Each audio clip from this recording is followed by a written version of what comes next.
My son abandoned me on the first anniversary of my husband's death until a single mother sat at my table and changed everything. That evening, I waited alone at the small restaurant my husband and I had loved for decades. Then my phone rang. "Mom, I can't be seen there," my son said. It would hurt my campaign. I stared at the empty chair across from me as the call ended. Minutes later, a tired single mother carrying a little boy asked, "May we sit here?" I nodded. Then the child smiled at me, and suddenly nothing about my son made sense anymore. Take a breath with me before we begin. Before the story starts, drop a comment below and tell me, have you ever had to choose between protecting family and doing what's right? Your perspective matters more than you know. Just a quick note, some details have been adapted for storytelling and reflection. What I hope stays with you is the lesson at its heart. At 60 years old, I sat alone at a blue plastic table in the rain, staring at the empty chair across from me, wondering when my son had learned to lie so smoothly. The Brooklyn Sidewalk Eatery hadn't changed in 43 years. Same cracked linoleum, same hand-painted menu board, same smell of star anise and beef broth that used to make Chester close his eyes and smile. I wore the gray cardigan from those early years when we couldn't afford anything fancier than this corner table and 2 bowls of pho. The elderly owner who had served Chester and me every Thursday for 8 years when we were poor recognized me despite the decades. He brought the PEO without asking. 2 bowls, one for me, one for the son who was supposed to meet me here at 6:30 to mark his father's memorial. It was 6:47 when my phone rang. "Mother, I can't let the press photograph me at a place like that," my 32-year-old son, Stellan Norris, said. NYC council member, mayoral candidate with 18 days until the election. "You understand." "Your father loved this place," I said, watching steam rise from his untouched bowl. "That's exactly the problem." The call lasted 43 seconds. I set the phone down and looked at the pho I'd ordered for him, a bowl of memories he'd just refused, because the location would damage his campaign image. Chester had been dead for exactly 1 year, and our son couldn't spare one evening to sit at the table where his parents had celebrated their poorest, happiest years. I didn't cry. I'd stopped crying 3 months after the funeral when I realized the corporate chairwoman of Norris Capital Group couldn't afford visible grief. But I tasted the broth, and for a moment I heard Chester's voice, "Best pho in Brooklyn, Connie. Don't let anyone tell you money buys better food than this." The eatery filled with evening crowd, construction workers in their boots, students with laptops, families with children climbing on blue plastic chairs the way Stellan used to before he learned that blue plastic wasn't appropriate for mayoral candidates. Rain drummed on the awning, and I sat there alone with 2 bowls of pho and the understanding that I had raised a man who valued photographs more than memory. For 3 years since Chester died, I had sat at corporate tables negotiating millions, but no boardroom had ever felt as empty as this blue plastic table in the rain. I was lifting my spoon when I noticed her in the takeout line. A young woman in her late 20s stood near the counter, cradling a sleeping 6-year-old boy against her shoulder. She had dark circles under her eyes and wore a jacket that had seen too many winters. The boy's head rested in the curve of her neck, and even from across the room I could see the exhaustion in how she held him, protective, tired, the stance of someone carrying weight for too long. He gestured toward my table. The woman hesitated, then walked over. "I'm sorry to intrude," she said quietly. "The owner said you might not mind sharing. Everywhere else is full." "Please," I said, moving my handbag, "sit." She introduced herself as Bryn Bennett, settling with careful movements that suggested she didn't want to wake the child. I didn't offer my name. Something about how she glanced toward the window, checking the street, watching the door, made me think she wasn't looking for conversation with strangers who might ask questions. The boy woke 10 minutes later, blinking up at me with dark eyes. He couldn't have been older than 6, small for his age, with dark hair falling across his forehead. "Can I have orange juice?" he asked Bryn, his voice soft with sleep. "After dinner, baby," she said. Then he turned to me and smiled. The world tilted. I had spent 35 years reading faces across conference tables, detecting lies in quarterly reports, spotting fraud in audit trails. And in that single smile, I saw my son. Not the 32-year-old man who'd just refused his father's memorial. The 6-year-old boy in the photograph beside my bedroom mirror, Stellan's 6th birthday, the year before Chester made his first million. The dimple appearing only on the left cheek, never the right. The head tilting exactly 15 degrees when he grinned. The identical spacing between front teeth. This sleeping boy, 6-year-old Milo Bennett, carried my son's face. Bryn didn't notice me staring. She was ordering food counting bills from her wallet with the focused attention of someone calculating exactly how much she could afford. When she turned to get napkins, I did something I hadn't planned. Milo had been drinking from a small paper cup. He'd set it down forgotten while he watched the rain. I reached across, wrapped it in my napkin, and slipped it into my handbag. DNA testing. I'd retained a private lab during a corporate lawsuit in 2019. They could run a paternity analysis, or in this case, grandfather-grandchild comparison, in 72 hours with expedited processing. I had Stellan's hairbrush at home. I had this cup now, and I had questions that wouldn't wait. Bryn and Milo left 20 minutes later, the boy waving over his mother's shoulder. "Bye, Grandma," he called, and Bryn flushed. "I'm so sorry," she said quickly. "He calls everyone that." "It's quite all right," I answered. But it wasn't all right. I sat back down after they disappeared around the corner, my hand resting on my handbag, feeling the paper cup wrapped inside. I didn't know her full story yet. I didn't know why the boy carried that name Bennett, not Norris. But I knew I wouldn't sleep tonight until I understood why a 6-year-old stranger smiled at me with my son's face, and why a terrified young mother was running from something she wouldn't name. I bypassed the corporate office entirely and went straight to the mansion. There are decisions that simply cannot wait until morning, and stealing your own son's DNA to prove he abandoned a child is apparently one of them. The Upper East Side house stood dark except for the security lighting along the perimeter.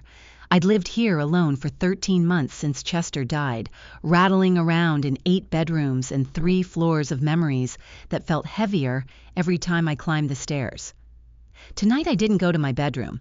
I went directly to the second-floor bathroom Stellan used during his visits, the guest bath, with the marble counters and the hairbrush he'd left behind after his last campaign fundraiser dinner 3 days ago. The bathroom still carried the faint scent of his expensive cologne. Something imported, something that cost more than the monthly rent Chester and I used to pay for our first Brooklyn apartment. I opened the vanity drawer where Stellan kept his personal items during overnight stays and found the tortoiseshell brush immediately. 5 dark hairs clung to the bristles. I pulled them free, carefully wrapping them in a tissue from the counter. My hands didn't shake. They should have. A mother collecting evidence against her own son should exhibit some physical manifestation of the betrayal. Trembling fingers, elevated pulse, something to prove the body understood what the mind was doing. But my hands remained steady, guided by 35 years of corporate training that taught me emotion was a luxury reserved for after the deal closed. 3 days ago, you stood in this bathroom preparing to ask donors for money, I whispered to the empty room. Tonight, I'm stealing your DNA to prove you abandoned your own child. The mirror reflected a 60-year-old woman in a gray cardigan holding a tissue full of her son's hair. I looked away. Downstairs in my 3rd-floor study, I sat at the desk overlooking Manhattan and dialed the number I'd memorized during our 2019 trademark lawsuit.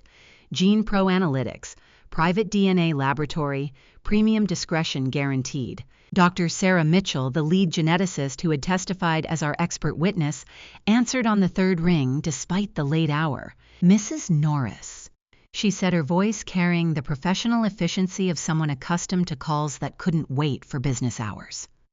"How can I help you?" "I need a grandfather-grandchild probability analysis," I said. "Expedited, 72 hours if possible." A pause. Then, "For grandfather-grandchild analysis, we'll need high-quality samples from both subjects. Hair with follicles, saliva blood. I have hair with follicles from the potential father. I have a saliva sample from a paper cup the child used." Will that work? Yes. How soon can you have results? 72 hours under premium service, Dr. Mitchell said. I'll mark this priority confidential. Should I bill the corporate account? No. I reached for my personal credit card, the one not connected to Norris Capital Group's accounting systems. Use my private card. This investigation stays completely invisible. Another pause longer this time. Dr. Mitchell had worked in corporate litigation long enough to understand what invisible meant. Understood. I'll email you the secure upload portal for the samples. Expected results by Sunday evening. I hung up and stared at the two evidence bags on my desk, one containing Stellan's hair, one containing Milo's paper cup. Sunday evening. 72 hours until I knew whether my son had abandoned his own child and whether I had a 6-year-old grandson nobody had told me existed. When did investigating your own son become the rational choice? When did stealing his DNA to prove he abandoned a child become the act of a reasonable woman? I opened the election calendar on my Bloomberg terminal. 18 days remained until the mayoral election. 18 days until Stellan either won or lost the political power he'd been building since Chester died. If he won and consolidated that power before I could investigate whatever he was hiding, I would lose all leverage to question anything he did. The timeline wasn't just tight, it was a noose, tightening around my ability to act. 18 days. I said to the empty study. If he wins the election and finalizes whatever he's planning, I'll be too late to stop it. I closed the laptop and switched off the desk lamp. The study fell into darkness except for the ambient light from Manhattan's skyline filtering through the windows. I moved to the window seat, the one Chester had installed specifically for me during our first year in this house, and sat in complete darkness staring out at the city, counting lit windows. It was a meditation technique I'd developed during hostile takeovers. Identify something quantifiable and neutral. Count it systematically, let the rhythm calm the mind, enough to think clearly. Tonight I counted the illuminated windows in the residential tower across Fifth Avenue. 43 on the east face, 61 on the south. How many of those lit windows contained mothers who suspected the very children they'd brought into the world? How many of them sat in the dark at 11:30 on a Thursday night, holding evidence bags and wondering when their sons had learned to lie so smoothly? I turned to look at Chester's photograph on my desk, the one from our 10th anniversary before the money, before the corporate expansion, when we still ate at Brooklyn eateries every Thursday, and thought raising a good son was simpler than quarterly earnings. If you were here, I whispered to the photograph, would you tell me I'm imagining things? Or would you tell me I already know the truth? For 35 years, I had built empires by trusting data over instinct. But tonight, sitting in the dark counting strangers' lit windows, I trusted a 6-year-old's smile over every rational argument my mind could construct. The landline rang at 11:47 p.m. I stared at the phone on my desk, watching the caller ID display show unlisted number. Nobody called the mansion landline anymore. Everything went through my mobile or the corporate switchboard. The landline was a relic from the years when Chester insisted we needed a number that couldn't be traced through business directories. I lifted the receiver but remained silent, waiting. A man's voice whispered on the other end, urgent and low, like someone checking over his shoulder before speaking. Mrs. Norris, I work for your son. You need to know this before it's too late. I didn't put the phone down. I didn't ask for his name. I simply reached for a pen and began to write. My name is Kai Gallagher, the voice said, still low and urgent. I'm a 38-year-old private investigator. Your son hired me 3 months ago. I found your personal number through the Norris Capital switchboard routing system and it forwards to your mobile after 9 p.m., but the landline number is buried in the corporate directory. I wrote the name Kai Gallagher, P.I., hired by Stellan. What do you know? I asked. There's a mother and child under surveillance, he said. The words came faster now, like he was running out of time. Your son plans to handle the issue before Election Day. He gave me photographs, told me to find them, track their movements, report daily. My hand tightened on the pen. What kind of issue? The kind that ends when people disappear, Kai said. I'm not that kind of investigator, Mrs. Norris. I took the job because I thought it was a custody dispute. standard surveillance. But 3 days ago, your son told me the timeline had accelerated. He used the word permanent resolution. That's when I knew. I closed my eyes. Permanent resolution. The euphemism sounded exactly like something Stellan would say, corporate language applied to human elimination. Where are they? I asked. Kai gave me a Bronx address. I wrote it down in block letters, 1847 Grand Concourse Apartment 4B. I gave him the wrong location today, Kai said, and I heard something shift in his voice. Guilt, maybe, or the relief of confession. Sent him to an address 3 blocks south, but within 24 hours he'll know I lied. He'll send someone else, someone who won't hesitate. The entry twist landed like a blade between my ribs. This man had already chosen a side. He'd been protecting them before he ever called me. Why are you telling me this? I asked. Because the boy is 6 years old, Kai said simply, and because you're the only person with enough power to stop your son. The line went dead. I sat in the dark study for exactly 30 seconds, staring at the address written on my notepad. Then I stood, pulled my coat from the rack, and opened the hotel booking app on my phone. I didn't know if the young woman from the eatery was connected to this call.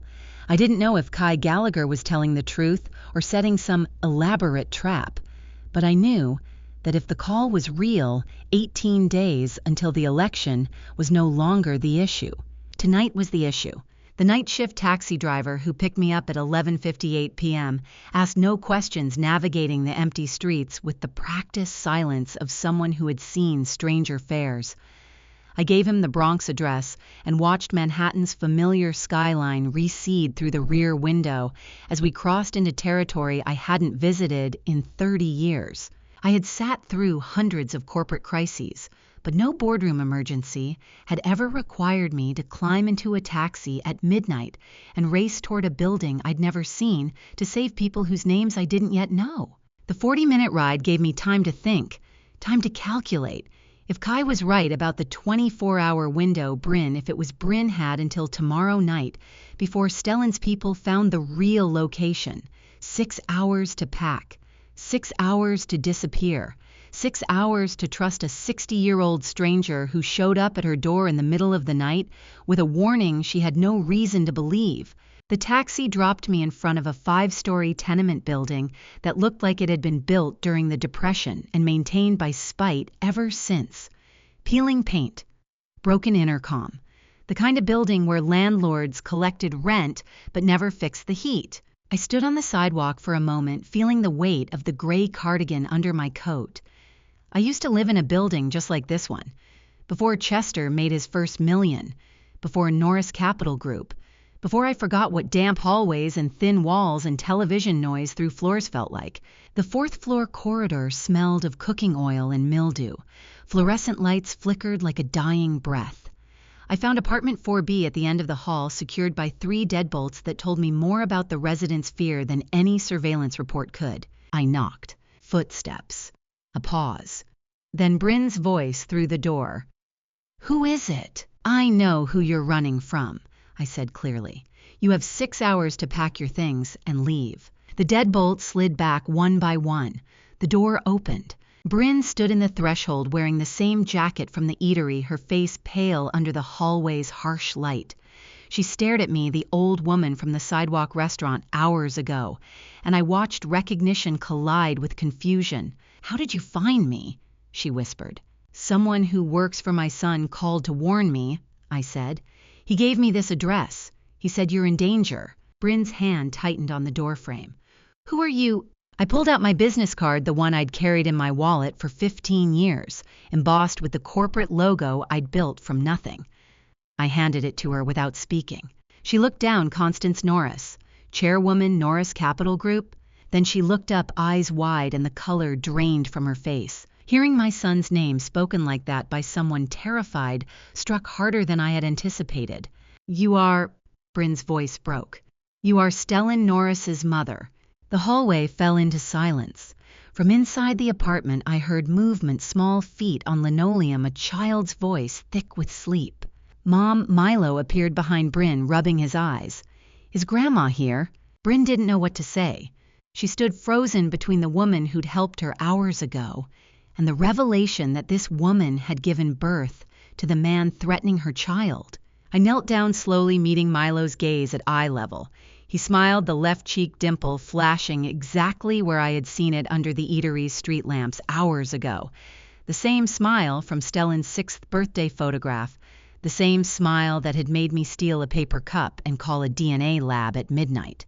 "Hello, Milo," I said quietly. He stepped forward, still half asleep, and looked at me with the unguarded trust that only 6-year-olds possess. "Are you really my grandma?" he asked. Task 2.2. I didn't answer his question. Not because I wanted to evade it, but because we had minutes, not hours, and talking could wait until we were moving. "Pack your things," I said to Bryn, standing up from where I'd knelt before Milo. "Clothes, documents, anything you can't replace. We'll talk in the taxi." Bryn stared at me for a long moment, her hand still gripping the door frame. "How do I know I can trust you?" "You don't," I said simply, "but in about 24 hours the person tracking you will have your real location. So you can trust me now, or you can stay here and find out what happens when my son's people arrive." That decided it. Bryn moved through the apartment with shaking hands, stuffing clothes into a worn backpack, shirts, jeans, a threadbare jacket. She grabbed a manila envelope from under the mattress, documents I assumed. Birth certificate, social security card, the kind of papers you need when you're running. Milo watched from the doorway, clutching a stuffed bear that had seen better years. "Are we going on an adventure, Mom?" he asked, his voice still soft with sleep. "Yes, baby," Bryn said without looking at him. "A big one." I watched them pack, noting the efficiency born from practice. This wasn't the first time Bryn had fled in the middle of the night. This wasn't the first time Milo had been woken from sleep and told they were leaving. The realization settled like lead in my stomach. 10 minutes later, we were back in the hallway, deadbolts locked behind us, heading down 4 flights of stairs that smelled like decades of cooking oil and desperation. The same taxi driver who'd brought me here idled at the curb, and when I opened the door, he simply nodded and asked where we were going. "Manhattan," I said. "Midtown. I'll give you the address in a moment." Milo fell asleep the instant the tires hit the asphalt, curled between Bryn and me, on the back seat, clutching his stuffed bear. Rain began tracking down the window pane, and the city lights blurred into streaks of gold and white as we crossed back toward Manhattan. I watched Bryn staring out at the passing streets, her reflection ghostly in the glass. I waited. She would talk when she was ready. It took 15 minutes. "I worked in his campaign office in 2017. Bryn said finally, her voice barely audible over the rain. "Community outreach coordinator, 22 years old. I thought I was helping build something important." I didn't respond. I listened the way I listened to financial statements, without interrupting, without reacting, logging every detail. "We had an affair," she continued. 6 months. He said he loved me, said we'd go public after the election. Then I got pregnant. The taxi turned onto the bridge, and Manhattan's skyline rose before us like a wall of illuminated glass. "When I told him, he gave me $20,000 in cash," Bryn said. "Told me to get an abortion and disappear. When I said no, he fired me. Had security escort me out of the building. 3 days later, I lost my apartment. The landlord said there'd been complaints, but there hadn't been any complaints. Stellan made a phone call, and I was homeless. I had negotiated billion-dollar acquisitions without flinching, but listening to a 28-year-old woman describe how my son paid her to vanish while carrying his child made every corporate betrayal I'd ever witnessed seem trivial. I raised Milo alone," Bryn said. 6 years. No child support, no contact. I thought maybe Stellan had forgotten we existed. Then 3 months ago, I noticed someone following us. Different people, different days, but always watching. I moved apartments 4 times, changed my phone number, started taking different routes to work. She turned from the window to look at me directly for the first time since entering the taxi. 3 weeks ago, I was walking past Stellan's office building, she said. I don't know why I went there. Stupidity, maybe. Curiosity. I heard him on his phone through an open window on the ground floor. He was standing in a conference room. I heard him say, "The child cannot exist by election day. Handle it permanently." The words hung in the rain-filled taxi like smoke. "I ran," Bryn whispered. "I've been running ever since. I believed her. Not because I wanted to, not because it fit some narrative I'd constructed, but because I'd heard Stellan use that exact phrase before, handle it permanently, during a corporate dispute 2 years ago when a whistleblower threatened to expose irregularities in our accounting. The whistleblower had withdrawn the complaint 48 hours later and disappeared from public record. At the time, I'd assumed Stellan had negotiated a settlement. Now I wondered what handle it permanently had meant then. I'm sorry, Bryn said, and I realized tears were tracking down her face. I'm sorry you had to find out your son is... Don't apologize, I said quietly. You didn't make him what he is. The taxi pulled up to a midtown hotel, one of the mid-range chains that asked no questions and took cash deposits. I'd booked it via my phone during Bryn's confession, using the name Constance Reed, my maiden name that only Chester had ever used. A name that wouldn't appear in any corporate directory or background check connected to Norris Capital Group. The overnight hotel clerk, a young woman in her 20s with professional efficiency and zero curiosity about why 3 people were checking in at 1:30 a.m., with only a backpack and a sleeping child, processed the reservation without comment. Room 612, Ms. Reed, she said, handing me 2 key cards. Adjoining room is 614 if you need it. We'll take it, I said. I carried Milo up to the room while Bryn followed behind with the backpack. He didn't wake when I laid him on the bed, didn't stir when Bryn tucked the stuffed bear under his arm. I stood there for a moment, watching him breathe, small chest, rising and falling, a faint smile on his lips, even in sleep. Chester used to say that you measure a person not by the promises they make when it's easy, but by the promises they keep when it costs them everything. I didn't know if the DNA results would confirm Milo was my grandson. The lab had said 72 hours. But standing in that hotel room at 1:45 a.m. watching a 6-year-old sleep while his mother unpacked their entire life from a single backpack, I made a promise to myself, regardless of the test, this child would not be harmed. I didn't sleep that night. I sat by the window with my laptop, refreshing my email every 20 minutes, watching the timestamp change from Friday to Saturday to Sunday to Monday, waiting for the answer that would either confirm or destroy everything I suspected. The coffee went cold at 3 a.m. Manhattan's skyline glowed through the window offices where people worked through the night, apartments where insomniacs counted hours. I counted to 60 repeatedly, a crisis management technique from hostile takeovers.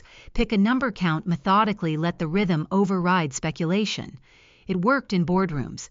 It worked less well when the crisis involved a 6-year-old who might carry your son's DNA. For 35 years, I'd built empires by trusting data over instinct. Tonight, I was terrified the data would prove my instinct wrong. Dawn broke at 6:47 a.m.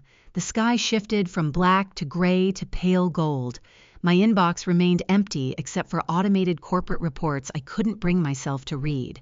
Then, at 7:15 a.m. Sunday morning, 12 hours earlier than promised, the notification chimed. From Dr. Sarah Mitchell, Gene Pro Analytics, subject confidential, analysis results. I opened the PDF with both hands, flat on the desk, fingers spread like I was bracing for impact. The report ran 3 pages. Technical language, genetic markers, probability calculations. Then the conclusion. Grandmother-grandson relationship probability, 99.94% conclusion. The tested individuals are biologically related as grandmother and grandson with virtual certainty. I had presided over merger negotiations worth hundreds of millions, maintained composure through hostile takeover attempts, never once let emotion show across a boardroom table. But reading those 4 numbers, 99.94%, made my hands shake in a way no corporate crisis ever had. I closed the laptop, sat completely still, counted to 60. When the minute ended, I pulled up Chester's photograph on my phone, the last one taken at the Brooklyn Eatery, him laughing with faux reading glasses pushed up on his forehead. Chester, I whispered, we have a grandson. He's been here for 6 years and I never knew. The photograph didn't answer, but I heard his voice anyway. So what are you going to do about it, Connie? A soft knock sounded on the adjoining door at 9:00 a.m. Bryn stood there with dark circles and vending machine coffee that smelled burnt. She looked at my face, then the closed laptop, and understood without me saying a word. It's confirmed, she said. I nodded. She sank into the chair, hands shaking. Then she pulled out her phone. "You need to see this," Bryn said. "The man tracking us, he exposed his face once at the park. I took a photo. Maybe you can help me identify him." She turned the screen toward me. The photograph showed a man in his late 30s near a playground fence, dark jacket, lean build, the careful stance of someone trained in surveillance. His face was clearly visible. I knew that face. Kai Gallagher, the private investigator who'd called me at midnight, the man who'd given me Bryn's address, the person who claimed he'd switched sides, except according to this photograph, he'd been tracking them first. The same man, both tracker and warner, both threat and savior. In business, the most dangerous person isn't an obvious enemy, it's the ally you haven't yet verified. "Do you recognize him?" Bryn asked. I kept my expression neutral. "No, but I can have him identified through corporate security channels." Doubt flickered across her face. She'd survived 6 years on the run by reading micro-expressions. Before either of us could speak, my phone rang. Stellan's name flashed. Stellan, Mobile. I stared at it for 3 seconds. Long enough to breathe. Long enough to push everything I'd just discovered, the DNA confirmation. The photograph of Kai, the knowledge that my son had abandoned his child and was planning to eliminate a 6-year-old before Election Day, into a locked corner of my mind. Long enough to pull shut the steel shutters that had kept me alive for 35 years in business. I answered. My voice came out completely normal. "Son," I said, "what's on your mind?" "Mother," Stellan said. Campaign headquarters noise filled the background phones, ringing, people talking. "I wanted to check in.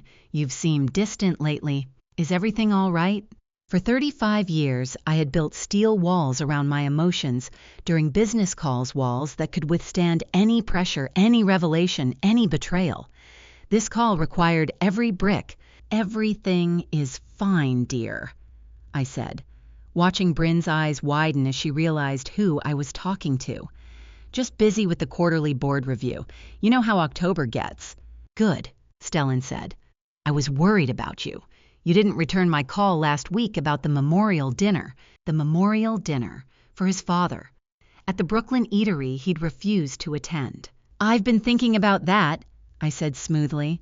"Perhaps we should postpone until after the election. You're so busy right now." "That's very understanding, Mother." Relief flooded his voice. "I appreciate it. The campaign is in its final push. 17 days until we find out if this all pays off. 17 days. One day closer to whatever permanent resolution he'd planned for the child sleeping 2 rooms away." "I'm sure it will," I said. "You've worked very hard." "I have." A pause. "I love you, Mother." The words should have meant something. Once they would have.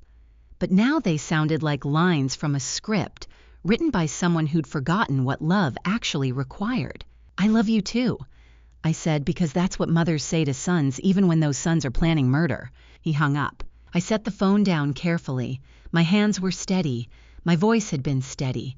Every word delivered with perfect normalcy, as if I hadn't just confirmed my grandson's existence and my son's intention to erase him. Bryn stared at me with an expression I recognized from decades of negotiations, the look of someone who'd just witnessed a masterclass in deception.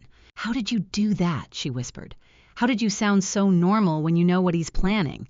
I looked at her directly. "Because he doesn't know that I know," I said, "and that's the only advantage I have left." The call came Wednesday afternoon while I was reviewing quarterly board materials, Kai Gallagher's voice on the line, using his real name for the first time, no longer whispering in midnight secrecy. "Mrs. Norris, I'm calling openly now because you need to know what I've learned," he said. "I planted a listening device in Stellan's campaign headquarters 3 weeks ago. This morning he met with his financial advisor. I set down my pen and listened. He's short $40 million, Kai continued. Needs it within the next 10 days to secure his major media ad buy for the final campaign push. Without that money, his mayoral race collapses. With the pressure mounting, he's moving faster than his original timeline. $40 million. 10 days. The numbers aligned with everything I'd suspected about desperation accelerating violence. "The person running out of time isn't you, Mrs. Norris," Kai said. "It's him, and desperate people make mistakes." I knew this feeling, the feeling of sitting across the table from a desperate counterparty during hostile negotiations.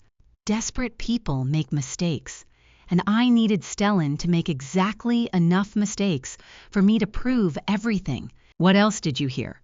I asked. "He's meeting with your corporate attorney tonight," Kai said. "Leland Weaver, something about expanded operational authority. I'll know more after I review tonight's recording." I thanked him and hung up, then sat very still at my desk, looking out at Manhattan's afternoon skyline. $40 million, 10 days. Leland Weaver. The pieces were moving faster now. Stellan arrived at the mansion at 7:00 p.m. sharp. I heard his key in the front lock. He still kept the key from when he'd lived here, before law school, before politics, before whatever had turned him into someone capable of planning a child's murder. "Mother," he called from the foyer, "I brought someone I thought you should meet." I descended the stairs to find Stellan standing with Leland Weaver, my corporate attorney for the past 15 years.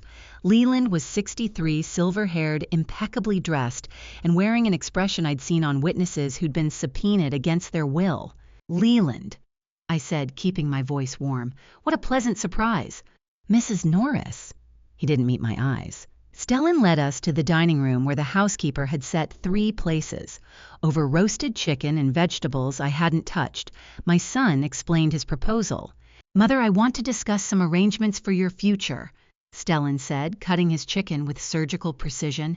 "The campaign is demanding, and I worry about you managing the firm alone. I've asked Leland to draft expanded operational authority documents. Nothing dramatic, just streamlining decision-making while I'm focused on the mayoral race." I nodded gently, the way I'd learned to nod during acquisitions when the other party was revealing more than they intended. "That's thoughtful, dear," I said, "but I'll need time to review any documents with my own legal counsel before signing." Stellan's fork paused midway to his mouth, just a fraction of a second, then he smiled. "Of course," he said. "There's no rush. I just want to make sure everything is in order." I had sat across conference tables from hostile takeover specialists, from corporate raiders, from executives who would destroy entire companies for quarterly profit.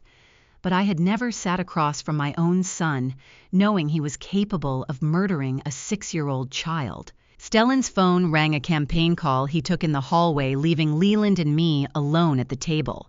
The moment the door closed, Leland leaned forward. His voice was barely above a whisper. "You must be careful," he said. "These documents are not standard authorizations." Before I could respond, Stellan returned. "Sorry about that," my son said, sliding back into his chair. "Campaign never sleeps. Where were we?" For the next hour, I listened to Stellan speak about his campaign strategy, the latest polling numbers showing him 3 points ahead, the future he envisioned for New York City. Every time he said future, I heard the missing $40 million and the 10-day countdown ticking behind his words. The dining room, where we had celebrated birthdays and holidays for 30 years, had become a stage, and both of us were performing roles we'd perfected: the concerned son, the trusting mother. While beneath the surface, we were circling each other like opponents in a ring. Leland said almost nothing through dinner. He pushed food around his plate and checked his watch twice. At 8:45 p.m., Stellan stood to leave. He walked me to the foyer, and before stepping out into the October night, he did something he'd done since childhood. He kissed my cheek. "I love you, Mom," he said. The words should have meant something. Once they would have filled me with the warmth every mother feels when her grown son still shows affection. But tonight, standing in the foyer of the house where I'd raised him, where Chester and I had read him bedtime stories and taught him right from wrong, those 4 words felt like ice. "Be safe out there, dear," I said. I watched through the window as his car pulled away, taillights disappearing into Manhattan traffic. Leland stood beside me, briefcase in hand, waiting. "What did you mean?" I asked quietly.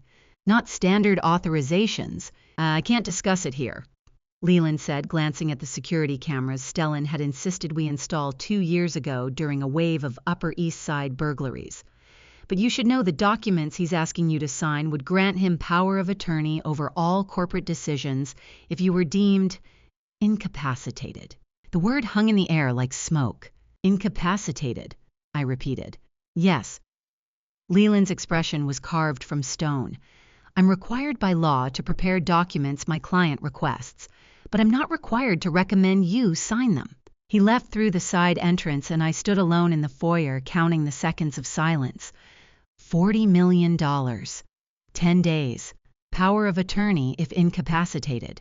I pulled out my phone and opened my encrypted messaging app, the one I used for sensitive corporate communications that couldn't be intercepted.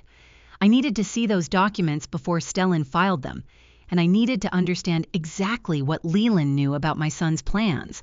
I was brewing coffee Friday morning when I heard a car pull up outside. Stellan had returned unusually early, and he wasn't alone. Through the kitchen window, I watched my son emerge from his campaign vehicle with a man in his 50s carrying a leather medical bag.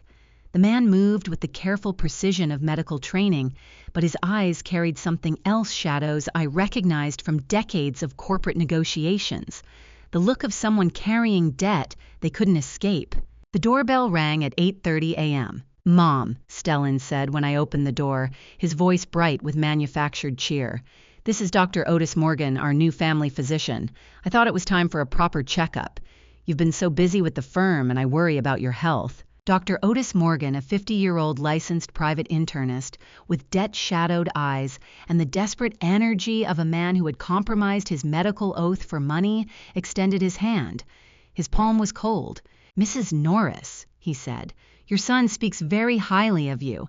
I'm honored to be your physician." "How thoughtful," I said, leading them to the first-floor sitting room. "Though I wasn't aware we'd changed doctors. The old one retired," Stellan said smoothly. "Dr. Morgan comes highly recommended." The examination began with routine questions. Blood pressure checked perfectly normal, heart rate monitored steady.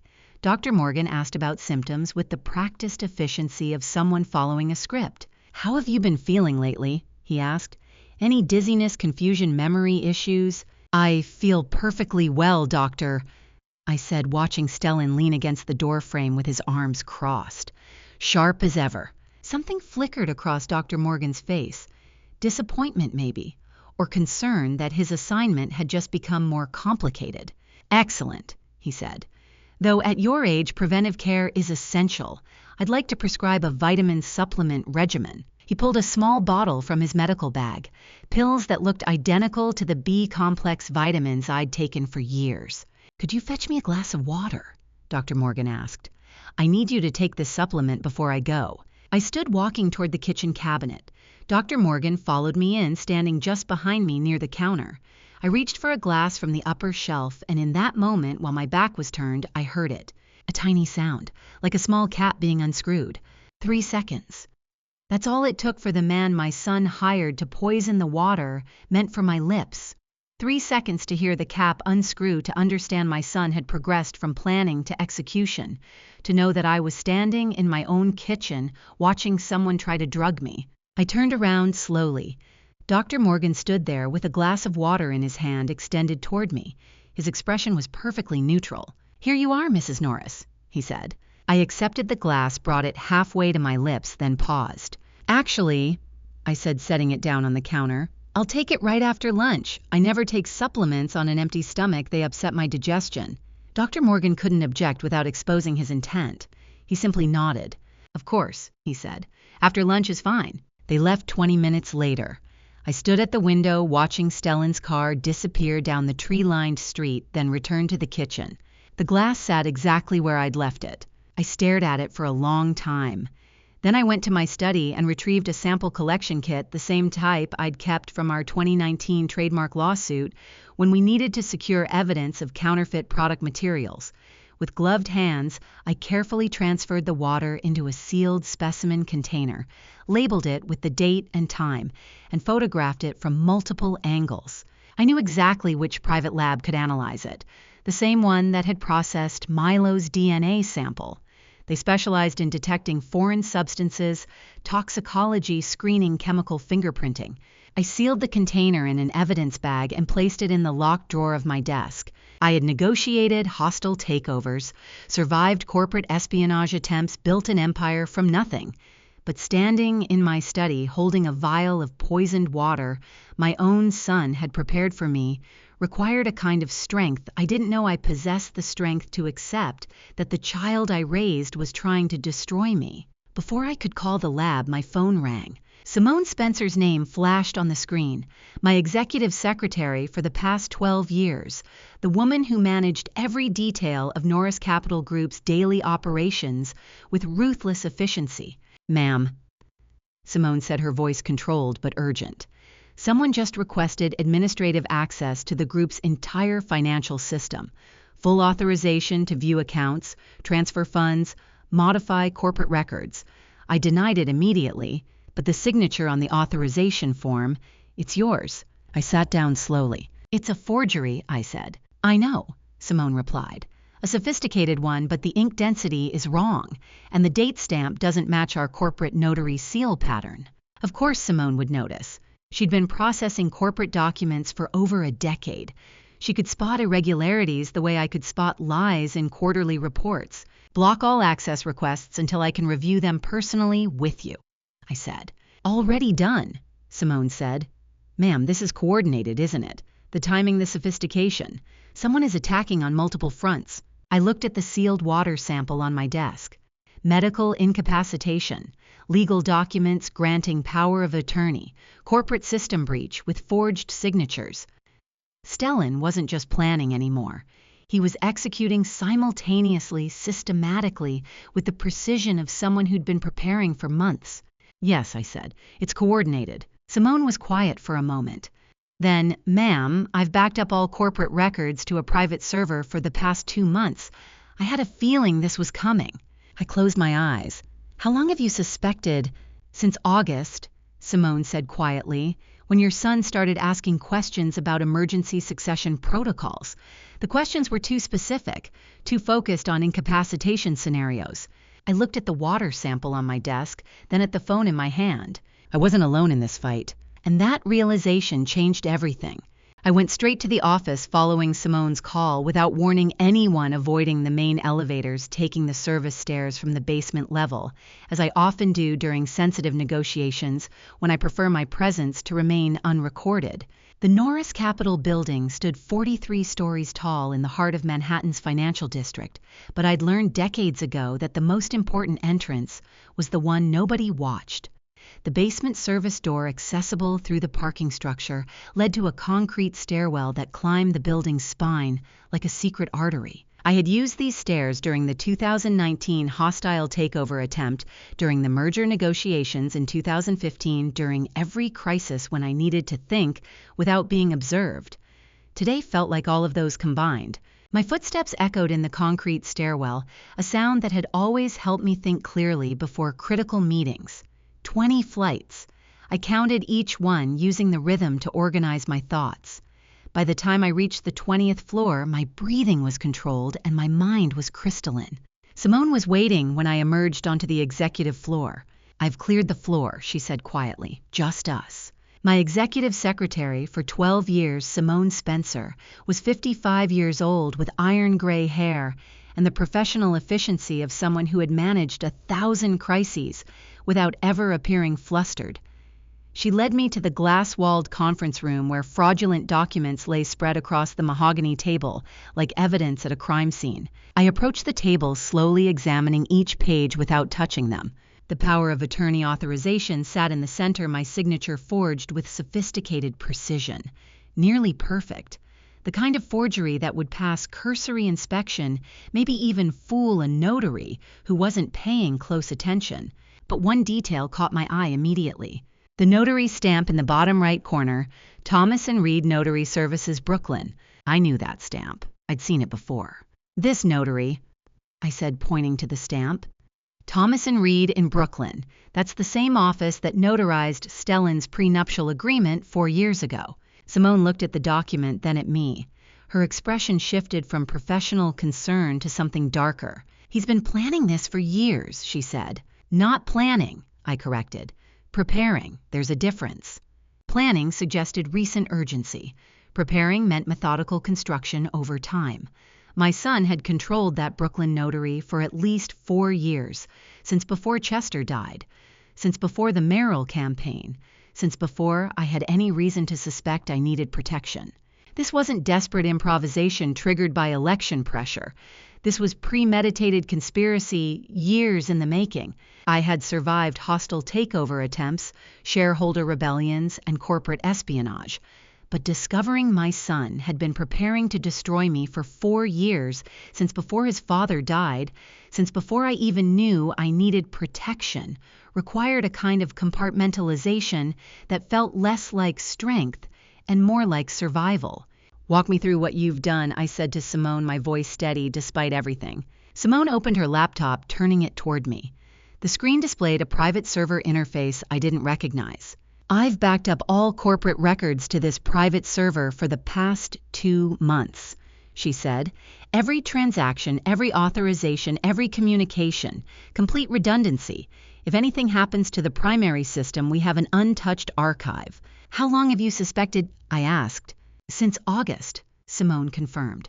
"I've been watching the pattern build ever since." I looked at this woman who had worked alongside me for 12 years, who knew exactly when I took my coffee, who noticed when anyone placed flowers on my desk, who anticipated crises 2 months before they fully materialized. "Why didn't you say something?" I asked.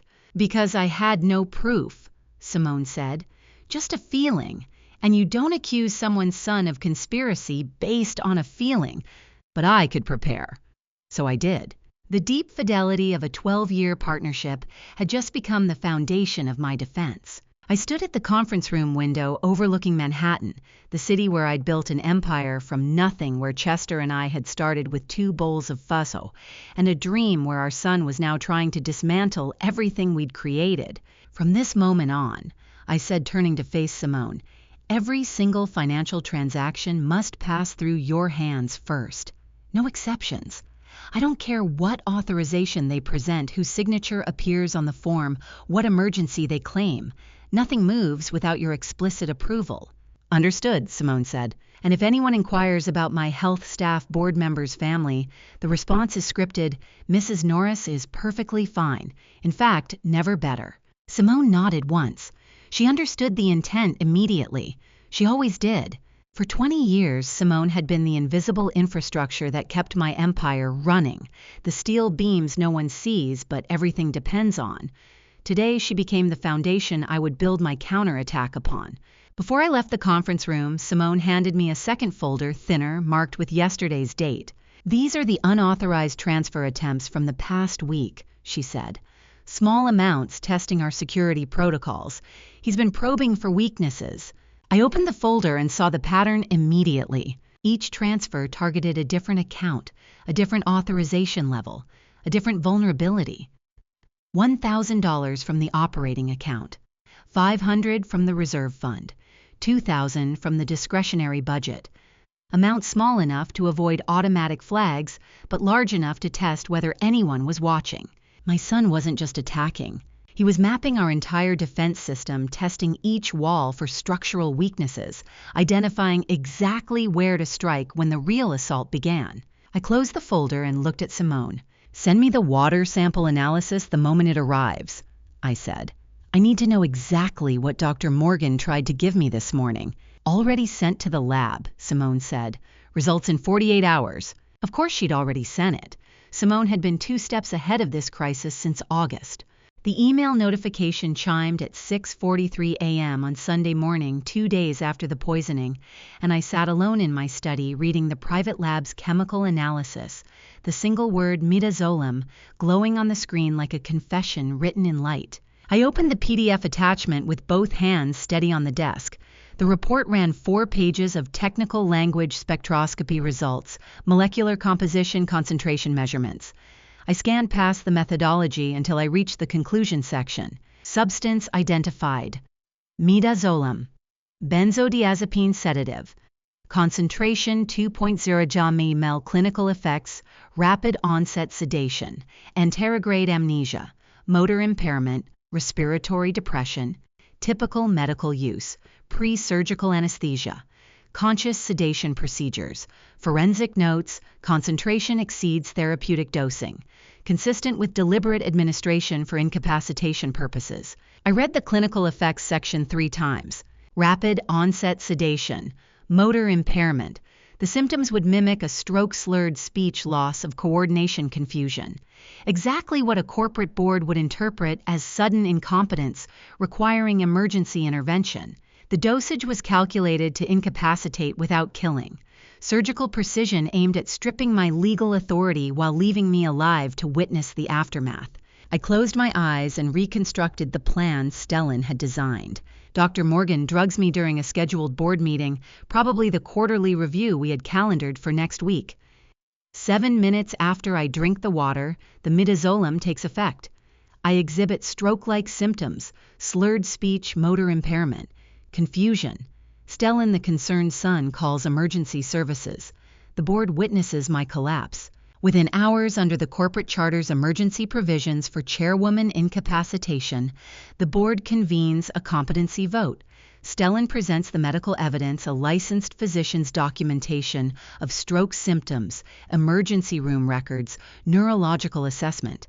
The board, believing they're acting in the company's best interest, votes to transfer operational authority to the designated successor. Stellan assumes the chairmanship. The financial transfers begin immediately small, at first testing the newly granted authority, then accelerating once he confirms no one is monitoring. By the time I recover enough to challenge the arrangement, he's already moved the money, restructured the accounts, secured his position. The conspiracy wasn't about inheritance. It was a corporate coup dressed as medical necessity. I had thought the timeline pressure came from the election, 17 days until votes were cast, until political power was either won or lost. But now I understood the real countdown. Once the board voted me incompetent, I would never regain control. The decision would be permanent, irreversible, legally binding.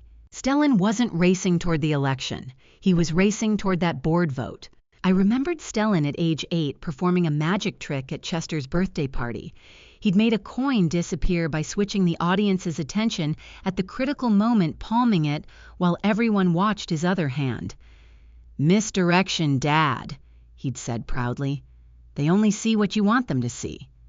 Chester had laughed and called him brilliant. I had applauded. Even then, his talent was making evidence vanish. I stood from my desk and walked to the window overlooking the East River.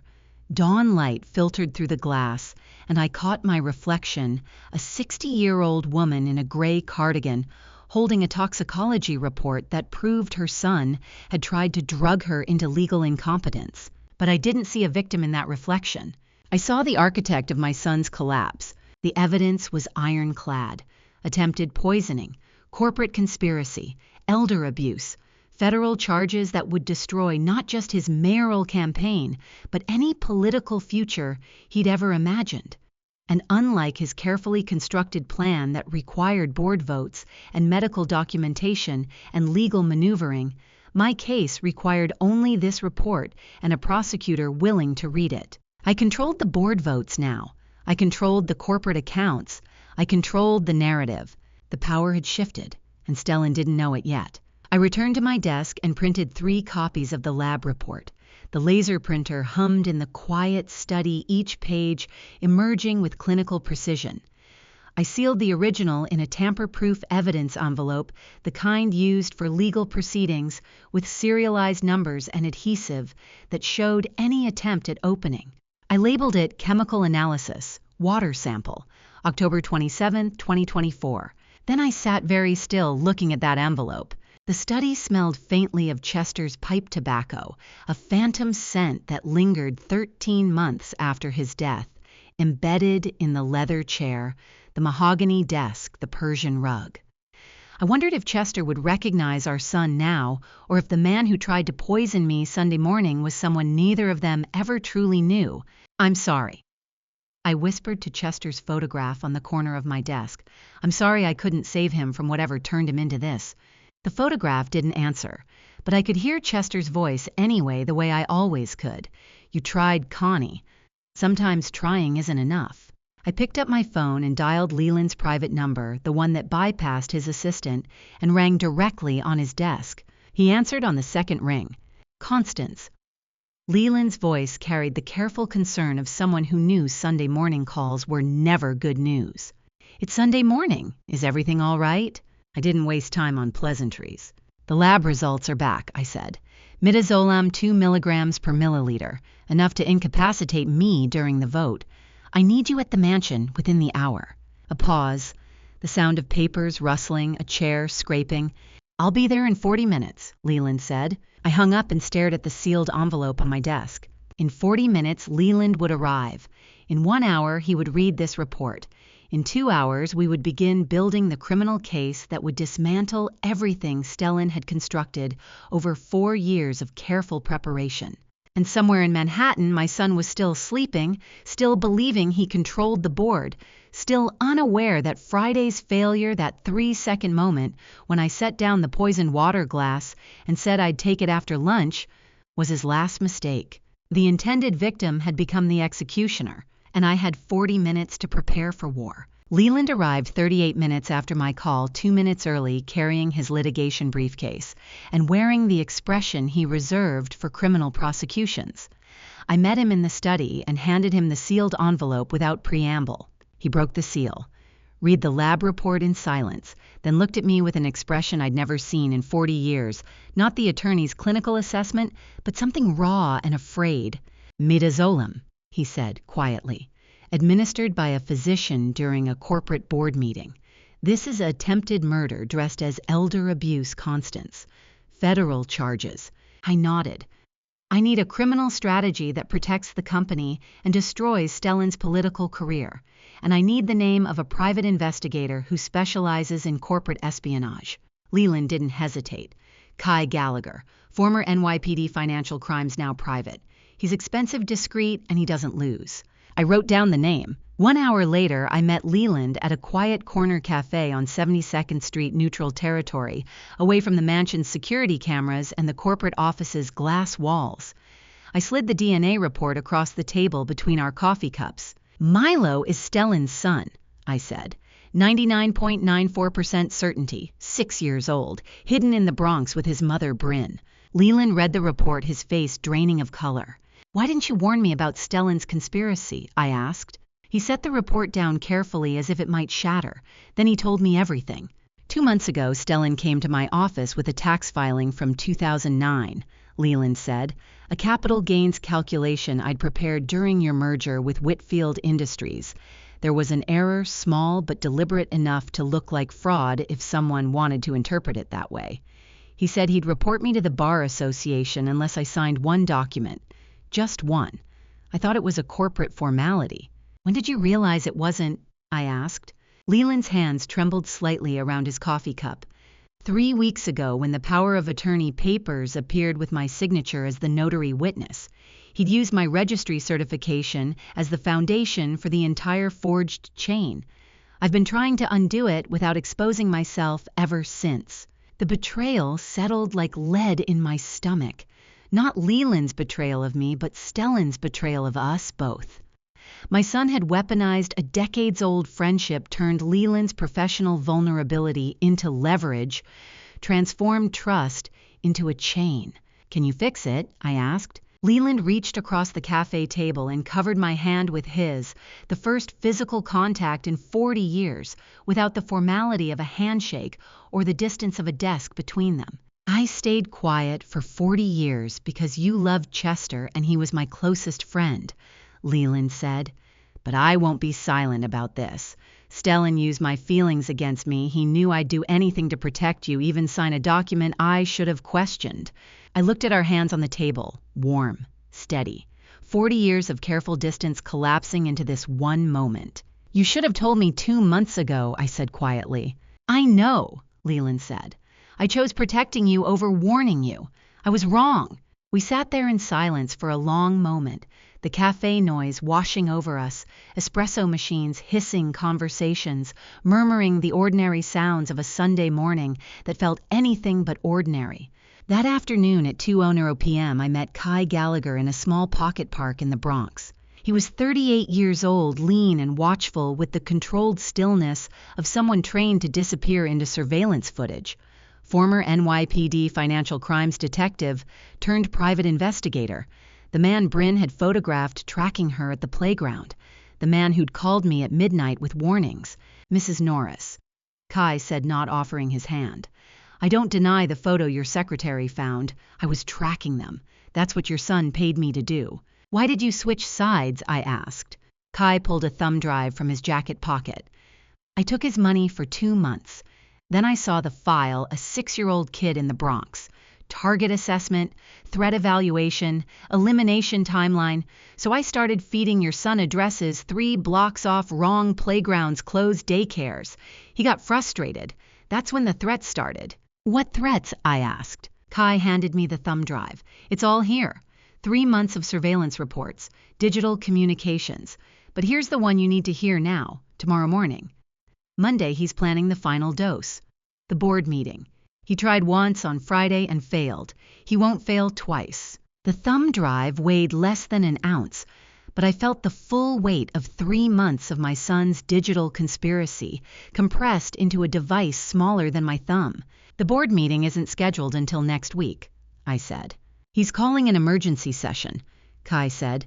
Tomorrow, 10:00 a.m., corporate charter emergency provisions. He'll claim urgent financial decisions require immediate action. Once you're in that room, he'll make his move. I closed my fingers around the drive. You have proof of all this. On that drive, Kai said, including the explicit threat he sent me 3 weeks ago. If the child doesn't disappear by the 15th, you know what needs to be done. The 15th was yesterday. He's out of time, which makes him desperate. And desperate people kill. Kai stood to leave, then turned back. One more thing, he said. The final dose isn't midazolam this time. Your son learned from Friday's failure. He's switching to something faster, something that mimics a heart attack instead of a stroke. Otis already has it prepared. I watched Kai disappear into the Bronx afternoon, the thumb drive burning in my coat pocket. Tomorrow morning, 10:00 a.m., the emergency board meeting. A lethal dose designed to look like cardiac arrest. 18 hours to dismantle a murder conspiracy. I pulled out my phone and called Simone. Cancel tomorrow's board meeting, I said. Medical emergency, chairwoman's orders. Already done, Simone said. I canceled it 20 minutes ago when I saw the emergency session request come through. I knew it wasn't from you. Of course she did. Simone had been 2 steps ahead since August. Simone had canceled the board meeting, but I knew Stellan wouldn't stop. He'd find another venue, another excuse, another opportunity. So at 11:00 p.m. Sunday night, I called my family internist and asked him to come to the mansion immediately, not because I was sick, but because tomorrow morning I intended to let my son poison me. Dr. Harrison arrived at 11:30 p.m. carrying the discreet black medical bag he'd brought to this house for 20 years. He was in his late 60s, precise and discreet, the kind of physician who treated Manhattan's old money families and asked no questions about midnight house calls. I met him in my bedroom and handed him the midazolam lab report. He tried once on Friday, I said. According to my investigator, he's switching to a cardiac drug for the 2nd attempt. Tomorrow morning. I need protection. Dr. Harrison read the report in silence, then looked at me with the clinical assessment of someone who'd seen everything. You want to let him poison you, he said, not a question. I want to document it, I corrected. Every symptom, every clinical sign, every piece of evidence that will hold up in federal court. Flumazenol, Dr. Harrison said, opening his medical bag. Standard benzodiazepine counteragent. It'll protect you from midazolam and similar sedatives. But Constance, if he's using something cardiac-specific potassium chloride or digoxin, this won't help. You'll need me on standby with the ambulance. 7 to 10 minutes if he uses what I think he'll use, Dr. Harrison said, preparing the IV. Your body will perform a stroke. Your mind will stay completely clear. And Constance. Once the ambulance leaves, there's a paper trail. Medical records, 911 dispatch, hospital intake. You can't take this back. I don't want to take it back, I said. He inserted the IV into my arm with practiced precision. The flumazenol burned cold going into my vein, not painful, just present a chemical armor I would carry into tomorrow morning's execution. After Dr. Harrison left, I texted Leland, Simone, and Kai their precise roles. Leland would coordinate with the FBI, Simone would secure all corporate records, Kai would document every move Stellan made after the ambulance left. Then I set my alarm for 7:00 a.m. and tried to sleep. I didn't. Monday morning arrived with pale October sunlight filtering through the bedroom curtains. I dressed carefully, the navy suit I wore for board meetings, the pearl earrings Chester had given me for our 20th anniversary. If I was going to perform a medical crisis, I would do it, looking like the chairwoman of an $85 million company. Stellan arrived at 9:00 a.m. with Dr. Otis Morgan. "Mother," my son said, his voice bright with false cheer. "I know the board meeting was canceled, but Dr. Morgan thought we should do a follow-up from Friday's examination. Make sure you're feeling well." "That's thoughtful," I said, leading them to the drawing room. Dr. Morgan pulled a syringe from his medical bag, pre-filled, capped ready. "Just a vitamin complex, Constance," he said. "B12 magnesium, a little cortisol for stress. You'll feel sharper within minutes." I rolled up my sleeve and extended my arm. The injection took 3 seconds. I counted to 60 in my head, watching Stellan pretend to read messages on his phone while actually watching me. Waiting. At 7 minutes, I let the symptoms begin. Rightward gaze deviation, the neurological sign of left hemisphere damage. My eyes drifted right as if pulled by invisible strings. Then the left hand tremor, subtle at first, then pronounced. My speech slurred when I tried to say Stellan's name. Mom Stellan's voice shifted from false concern to genuine alarm, or the performance of genuine alarm. I couldn't tell anymore. "Mom, are you okay?" I let my left side go slack, my body performing the script, while my mind remained crystalline. Stellan called 911. His voice carried the perfect panic of a devoted son watching his mother collapse. "My mother, she's collapsed. I think it's a stroke. Right side of her face is drooping. She can't speak clearly. Please hurry." The EMTs arrived within 9 minutes. Professional, efficient, asking questions I couldn't answer because my tongue wouldn't form words. They loaded me onto the stretcher, started an IV, checked my vitals. I could hear everything. The ambulance siren, Stellan's voice fading, the EMT checking my pulse. My son thought I was dying. He had no idea I was building his prison one clinical symptom at a time. My left hand wouldn't obey my command to move. The flumazenil was working my body, a puppet, my mind. The hidden operator pulling strings no one else could see. The ambulance doors slammed shut, and through the small rear window I watched Stellan standing on the mansion steps with his phone to his ear, smiling the smile of a man who believed he'd just won everything. He had no idea the ambulance was carrying evidence, not a victim. Every clinical notation, every EMT timestamp, every hospital intake form would become weapons in the prosecution I was building from inside my own paralyzed body. The siren wailed as we pulled onto the street, and I counted to 61 more time, using the rhythm to stay calm, to stay focused, to remember that I had chosen this. I had let my son poison me, and now I would watch him destroy himself with his own success. Through half-closed eyelids, I watched the neurologist perform the standard stroke assessment. Dr. Patricia Chen lifted my right arm. I let it drop like dead weight. She moved to my left side, tested reflexes I deliberately suppressed. The flumazenil hummed through my bloodstream, keeping my mind crystal sharp, while my body performed the paralysis Stellan needed to see. "Significant left-sided weakness," Dr. Chen murmured to the nurse. "Facial droop consistent with right hemisphere involvement.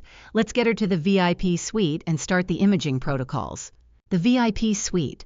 Of course, Stellan would arrange that, easier to control the narrative when your victim occupies the hospital's most isolated wing. They wheeled me through hushed corridors, past the standard patient rooms, where families gathered and monitors beeped. The suite felt like a hotel room disguised as medical space, crown-molding silk curtains, a sitting area where concerned relatives could maintain their vigils, where conspirators could finalize their plans. I tracked time by the IV drip rhythm. Monday afternoon stretched into evening.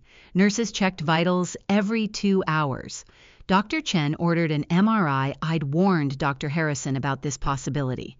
The FBI's medical consultant had prepared falsified imaging that showed exactly what Stellan expected: a moderate ischemic stroke affecting motor control, but sparing cognition enough to sign documents. The perfect victim. Weak enough to manipulate, aware enough to make it legal. Tuesday morning arrived with breakfast I couldn't eat and medication I didn't need. At 10 a.m., Stellan entered with Leland half a step behind. My son wore his concerned family member expression, the one I'd seen him practice in mirrors since childhood. Leland carried a leather portfolio. "Mom." Stellan took my limp hand, his thumb pressing against my pulse point, checking if I was really as helpless as I appeared.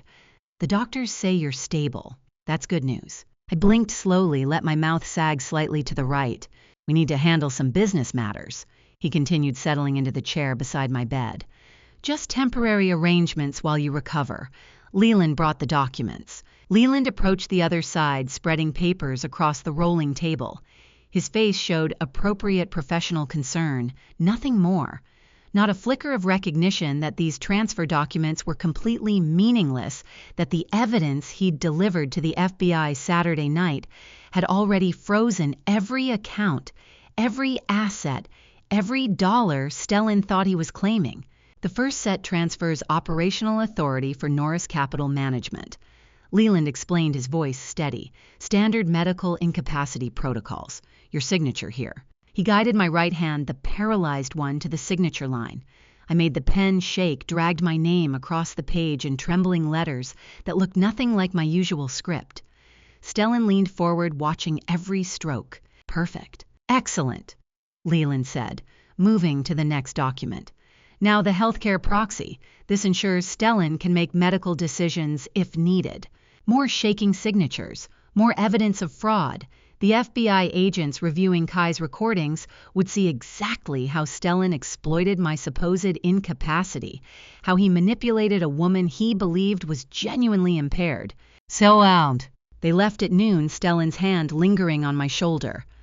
"Rest, Mom. I'll handle everything now." The door closed. I waited 30 seconds, then pressed the call button with the pattern Dr. Harrison had arranged: 2 short pulses, pause, 1 long.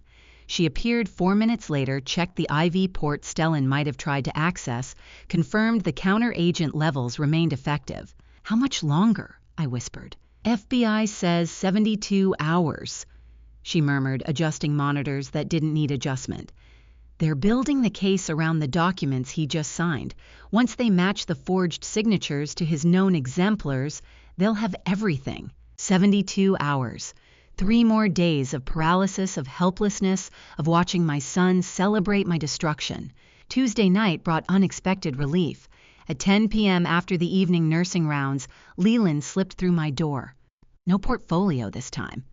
He moved to my bedside, took my paralyzed hand, and spoke the words that changed everything. "Chester wrote a codicil in 2020, he said quietly. "Filed it with his estate attorney 3 years before he died, as if he'd always known this day would come. I found it last week when I was searching for the original trust documents. I managed to squeeze his fingers, a gesture small enough to pass for involuntary muscle spasm. The codicil voids Stellan's entire inheritance upon conviction of any felony involving you or Milo." Leland's voice carried 40 years of unspoken devotion. Chester knew. Maybe not the specifics, but he suspected Stellan would eventually come for the money. He protected you even after death. Tears leaked from my half-closed eyes, real ones this time. "I should have told you years ago." Leland continued, his thumb tracing circles on my palm. "Should have said it when Chester was still alive and I had no right. Should have said it at his funeral when grief made me a coward. Should have said it every single day since." He leaned closer, his breath warm against my ear. "I've loved you for 40 years, Constance. Loved you through your marriage, through your grief, through every board meeting and crisis and triumph. Loved you while helping Chester build the empire that Stellan's trying to steal. And I'll love you through whatever comes next." In the darkness, holding the hand of a man who'd spent 4 decades protecting me from shadows I hadn't seen, I understood the final piece of Chester's legacy. Not just the codicil that would strip Stellan of everything he'd schemed for. Not just the fortune or the company or the reputation. The gift was this proof that love could be patient, strategic, and absolutely ruthless when defending what mattered most. Every signature Stellan had collected, every document he believed secured his victory, every moment he'd spent congratulating himself on his mother's helplessness. All of it was building toward the moment when Chester's final trap would spring shut, and the son who'd forgotten his father's brilliance would learn exactly how completely he'd been outmaneuvered by a dead man who'd loved his wife enough to protect her from the grave. Wednesday morning brought nurses and rounds and vital checks that pulled me back from that revelation. Leland's 40-year confession still hummed beneath my ribs, but the phone vibrating under my pillow at 4:17 p.m. that afternoon changed everything again. 3 buzzes, silence, 3 more. Bryn's emergency signal, the pattern we'd established 2 weeks ago when she and Milo went into hiding. I pressed the phone against my ear, broke the stroke performance just enough to whisper. "What happened?" Bryn Bennett's voice came through, tight with exhaustion.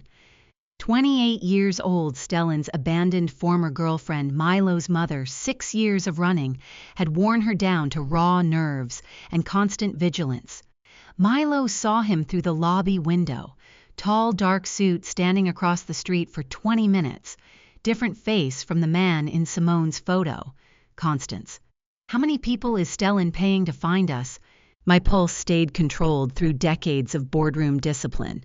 "Stay inside, lock the door, don't leave the room for any reason. I'm calling Kai right now." "We've moved 4 times in 2 weeks." Her voice cracked. "Every time we think we're safe, someone finds us. How is he tracking us?" "He's not tracking you," I said quietly. "He's tracking everyone. Stay locked in. I'll call you back." I ended the call, pulled the second phone from beneath the mattress, the one Dr. Harrison had smuggled in Sunday night. Kai answered on the first ring.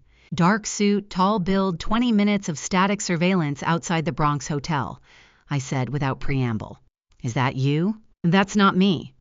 His voice carried professional assessment, no surprise. "Dark suit, tall build, 20 minutes static surveillance. That's a professional. Your son hired at least 2 investigators, one to find the kid, one to watch the first investigator." The hospital room felt colder. "He doesn't trust you. He doesn't trust anyone. This is pathological redundancy. He's so paranoid about betrayal that he's surveilling his own surveillance. That's the behavior pattern of someone who's losing control." I processed the mathematics. Stellan paying 1 investigator to locate Milo and Bryn, paying a second investigator to verify the first investigator's loyalty. The redundancy cost twice the money and revealed something far more valuable than any surveillance report: my son's fundamental incapacity to trust. "How long has the second investigator been active?" I asked. "Can't say for certain, but professional protocol suggests he started the same week I did. Parallel tracks, no communication between us. Your son structured it, so neither investigator knows the other exists. Classic counterintelligence architecture. 2 investigators hunting a 6-year-old child because one investigator wasn't trustworthy enough. The math of Stellan's paranoia reduces to this grotesque equation. What happens when the second investigator finds them? Same thing that happens when I find them," Kai said. "He reports the location to Stellan. Then your son decides what action to take. But here's the critical detail: a man paranoid enough to hire redundant surveillance is also paranoid enough to doubt both reports. He'll want additional verification, maybe a third layer. The paranoia feeds itself." I closed my eyes, let the implications settle. "Thank you, Kai. Keep the original surveillance pattern. Don't change anything." "Understood." And Constance. "When this goes to federal trial, I'll testify to everything. Every instruction he gave me, every dollar he paid, every conversation about making problems disappear. I've been recording since day 1. The call ended. I lay in the hospital bed, holding both phones, fitting the pieces into a pattern I should have recognized months ago. Stellan hired 2 investigators because he couldn't trust one. He blackmailed Leland because he couldn't trust honest counsel. He tried to poison me because he couldn't trust time. He installed listening devices in my home because he couldn't trust normal conversation.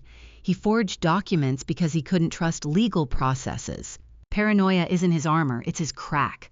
Before I tell you what this paranoia truly means, before I show you the exact vulnerability I'm about to exploit, comment A if you think Stellan's distrust will save him, or B if it will destroy him, and tell me one reason why.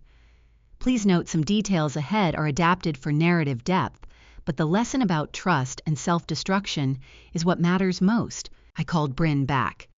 You're safe for now. The man outside is a second investigator Stellan hired to verify the first investigator's reports. He's not there to act, just to observe and confirm. How does that make us safe? Her voice carried the edge of someone who'd heard too many promises break. Because Stellan's paranoia is eating itself, I said. Stay locked in tonight. Tomorrow morning the FBI arrests him and everything changes. After the call ended, I lay in the darkness recalculating my entire strategic approach. For months I'd viewed Stellan's careful planning as his greatest strength, the meticulous conspiracy, the redundant safeguards, the layered deceptions. But Kai's assessment revealed the truth I'd missed. A man who trusts no one will eventually betray himself. Stellan's paranoia wasn't protecting him. It was creating evidence. 2 investigators meant 2 paper trails, 2 payment records, 2 witnesses who could testify to his instructions. Blackmailing Leland meant documented threats that would surface in discovery. Installing listening devices meant federal wiretapping charges. Forging my signature meant multiple counts of fraud with physical evidence. Every paranoid safeguard he'd constructed was actually building the prosecution's case. When the FBI arrests him tomorrow morning, his paranoia will escalate into panic. He'll make calls, probably to Dr. Morgan, definitely, to both investigators, possibly to associates I haven't identified yet. He'll send messages trying to coordinate stories, move money, erase evidence. And because he trusts no one, he'll leave digital trails everywhere, convinced that covering tracks requires touching every surface. Chester always said the most dangerous opponent is one who defeats himself. Stellan is about to prove him right. I closed my eyes and returned to the stroke performance, slack jaw, unfocused gaze, right hand limp against the hospital sheets. Tomorrow, the trap would close. Tonight, I simply had to hold still. Thursday afternoon arrived with different plans. Agent Darren Mathis stood beside my hospital bed at 6 p.m., unscrewing the back of the silver photograph frame on my nightstand, the one holding Chester's portrait, attaching a recording device smaller than a dime to the interior mounting bracket. Agent Darren Mathis was a 45-year-old FBI special agent specializing in white-collar crime and corporate fraud, methodical and soft-spoken with the careful precision of someone who builds prosecutions one recorded word at a time. His hands moved with surgical efficiency, securing the micro-recorder against the metal backing where Chester's steady gaze would watch everything unfold. New York is a one-party consent state, he explained quietly, his voice pitched below the hallway monitoring range. You're legally authorized to record any conversation you participate in without informing the other parties. Everything said in this room tonight becomes admissible evidence. I managed the smallest nod, still maintaining the stroke performance that had kept me alive for 4 days. We've positioned the surveillance team in the adjacent suite. Mattis continued replacing the frame's backing with movements that looked like routine maintenance. They'll monitor the audio feed in real time. If anything escalates beyond verbal confrontation, they can be through that door in 8 seconds. He set Chester's portrait back on the nightstand, adjusted the angle slightly. The recording device was completely invisible, just my late husband's photograph watching over me the way he'd done for 43 years of marriage. You understand the risk, Mattis said. It wasn't a question. I understand my son, I whispered back. And I understand that some confessions require the right audience. Mathis nodded. Once collected, his toolkit stepped toward the door. Leland stood in the corner, watching with the expression of a man who'd spent decades reading contracts for hidden clauses and just found the one that mattered most. As Mathis reached the threshold, Leland spoke quietly. When this is over, when you're out of this hospital and Milo is safe, can I take you for pho? There's a place on Mott Street that Chester loved. I turned my head just enough to meet his eyes. Milo gets the first dinner reservation. Then you. Then we see if 40 years of waiting was worth it. Leland's smile carried relief and hope and the patient devotion of a man who'd already proven he could wait as long as necessary. Mathis slipped into the hallway. The door closed. I lay in the silence, holding on to that future foe on Mott Street, Milo safe Leland, sitting across a table instead of standing guard in hospital corners. Leland's question about faux dinner hangs in the hospital air like a proposal 40 years compressed into one invitation to Mott Street, to Chester's favorite corner table, to a future where this nightmare is memory instead of present tense. 2 hours felt like 2 minutes. At exactly 8 p.m., voices erupted in the corridor outside Stellan's clipped command security personnel, responding a woman's frightened whisper, a child's confused question. The door opened. Stellan entered first, his presence filling the room with calculated menace. Behind him came Bryn, 28 years old, exhausted, her hand wrapped protectively around 6-year-old Milo's small shoulders. My grandson. 6 years since I'd seen him. 6 years since Stellan had abandoned both of them and erased their existence from family acknowledgement. 2 security guards flanked the entrance, blocking any exit. "You'll stand exactly where I tell you," Stellan said to Bryn and Milo, his voice carrying the flat authority of absolute control. "You'll speak only when I permit it, and you'll remember that walking out of here depends entirely on your cooperation with what happens next." Bryn pulled Milo closer. The child's eyes were wide with fear, darting between the hospital equipment and the slack-jawed woman in the bed, who was supposed to be his grandmother. "Is that my grandma?" Milo whispered the question, breaking against Bryn's protective silence. "Why won't she wake up?" "She's very sick, baby." Bryn managed, her voice fracturing. "Don't touch anything. Stay close to me." But Milo moved forward anyway. That 6-year-old combination of curiosity and compassion overriding fear. He approached the bedside, reached out, one small hand touched my limp fingers where they rested against the white hospital sheets.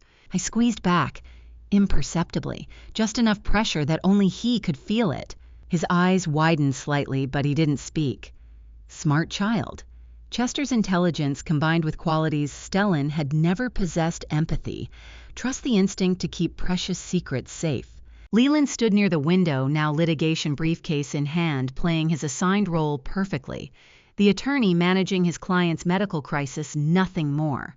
No hint of the evidence he'd delivered, the confession he'd made, the 40 years of protected devotion. Stellan positioned himself at the foot of my bed, Bryn and Milo flanking him like human shields. The 12-by-14 room felt suffocating. 5 people carrying evidence that could destroy each other, all packed into sterile space, designed for healing instead of confrontation. Through half-closed eyelids, I tracked Stellan's gaze as it moved across the room, checking corners, assessing threats. His paranoia hummed beneath every gesture, the pathological distrust that had hired 2 investigators and installed listening devices and poisoned his own mother because trust was a weakness he couldn't afford. He didn't look at Chester's photograph, didn't notice his father's steady gaze watching from the nightstand, didn't register the silver frame as anything except decorative hospital furniture. The recording device captured everything: Milo's frightened breathing, Bryn's protective whispers, the security guard's shifting weight in the doorway, Leland's carefully neutral expression, my own shallow breaths maintaining the stroke performance. Milo's hand on my limp fingers is small and warm and shaking, my grandson's first touch in 6 years happening while his father stands 3 feet away, planning to use him as collateral. Stellan cleared his throat, straightened his shoulders, fixed his attention on my apparently unconscious form.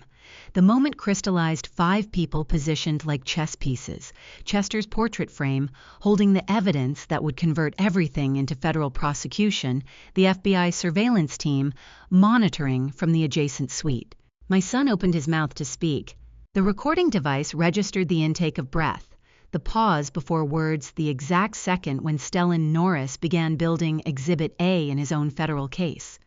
Everything he'd schemed for, every paranoid safeguard he'd constructed, every person he'd manipulated and threatened, all of it about to collapse into recorded confession while he stood 3 feet from his incapacitated mother, using his abandoned son as leverage, believing himself completely in control. Chester's portrait watched. The device recorded, and I lay perfectly still, waiting for my son to destroy himself, one documented word at a time. He began by placing 2 documents on the hospital bed's tray table: a parental rights waiver with a $200,000 settlement clause for Bryn, a comprehensive power of attorney transfer that would give him complete control over everything Chester had built, and beside them, a chemical ink pen designed for patients who couldn't hold traditional writing instruments, the kind that required no conscious pressure, just contact. Stellan turned to Bryn first.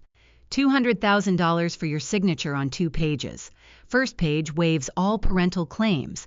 Milo becomes a legal ghost with no connection to my name. Second page is the NDA. You never speak about this family, this child, or anything you witnessed. Refusal has consequences. Bryn's hand trembled as she stared at the documents. Milo pressed closer against her side, his small face confused and frightened. Through my half-closed lids, I watched my grandson process his father's clinical cruelty. 6 years old, smart enough to understand rejection, even when the words were dressed in legal terminology. "You're his father," Bryn whispered, her voice breaking. "How can you—" "I'm a mayoral candidate with an $85 million inheritance." Stellan interrupted, his tone flat and businesslike. "He's a mistake from 6 years ago. The math is simple. Sign." She signed. Her hand shook so badly the signature was barely legible, but it was there. Black ink on white paper, witnessed by Leland, standing near the window with his litigation briefcase and his 40 years of knowing when to speak and when to let evidence accumulate in silence. Stellan collected the signed documents, set them aside, then lifted my right hand from where it rested limp against the hospital sheets. The chemical ink pen felt cold against my palm as he positioned my fingers around it, guided my hand across the power of attorney transfer. The signature that appeared looked nothing like my usual script, shaky, uncertain, the penmanship of someone with significant neurological impairment. Perfect forgery. Perfect fraud. Perfect evidence being recorded by the device hidden in Chester's photograph frame 3 feet away. The chemical ink pen in Stellan's hand is a scalpel, precise, clinical, designed to extract signatures from unconscious bodies the way a surgeon extracts organs from the legally dead. "There," Stellan said, releasing my hand. It dropped back to the sheets with convincing limpness. "All legal, all witnessed, all done." He straightened, turned to face my apparently unconscious form, and for the first time since entering the room, he spoke without the careful filter he'd maintained for years. Bryn was legally silenced by the NDA. I was unconscious. Leland was his controlled attorney. The only witness was a 6-year-old child no court would believe. He thought he was safe. "I started building this 4 years ago," he said quietly, the words addressed to my closed eyes. "Before Dad even died. The forged authorizations, the corporate registry signatures, the blackmail leverage, all in place before you even knew there was a war. You thought you were protecting his legacy. You were just keeping my inheritance warm. I kept my breathing shallow, regular, the perfect performance of unconsciousness, while Chester's frame recorded every syllable. The midazolam on Friday was supposed to end this cleanly." Stellan continued, his voice carrying the satisfaction of someone finally revealing the brilliance he'd been forced to hide. "When that failed, I adjusted. Otis prepared the cardiac solution for Monday, but you stroked out on your own before we needed it. Almost poetic, you destroyed yourself trying to fight me." From his position near the window, Leland spoke quietly. "Stellan, you're talking to an incapacitated woman and a terrified child. Is this really necessary?" "It's closure," Stellan replied without looking away from my face. She spent her whole life thinking she was smarter than everyone else. Chess champion at 16, corporate strategist, Chester's brilliant partner. But she never saw this coming, never understood that I was 10 moves ahead from the moment I turned 30 and realized the company should have been mine. He leaned closer, his breath warm against my cheek. "You know what the beautiful part is? Even if you could hear me right now, there's nothing you could do.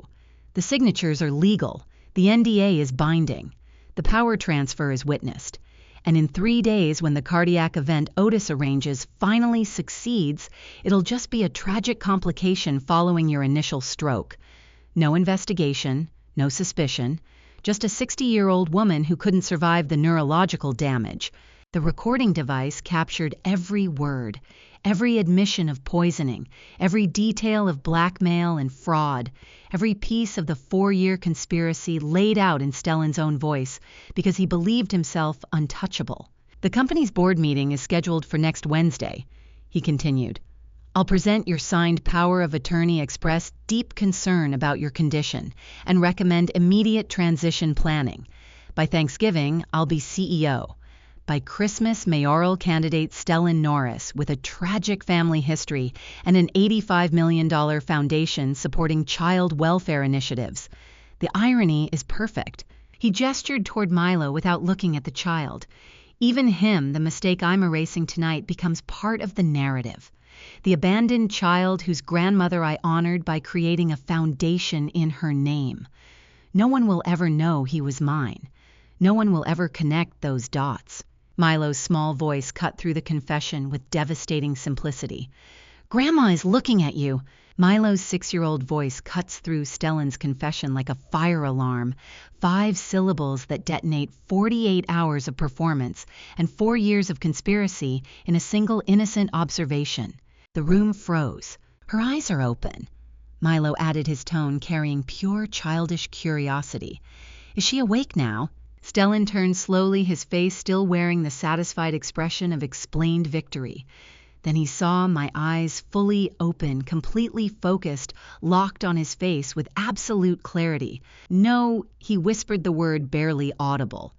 "No, that's not. You've been unconscious since Monday. The stroke was real." I sat up. The movement was smooth, controlled, every neurological function operating perfectly. No facial droop, no motor weakness. No confusion.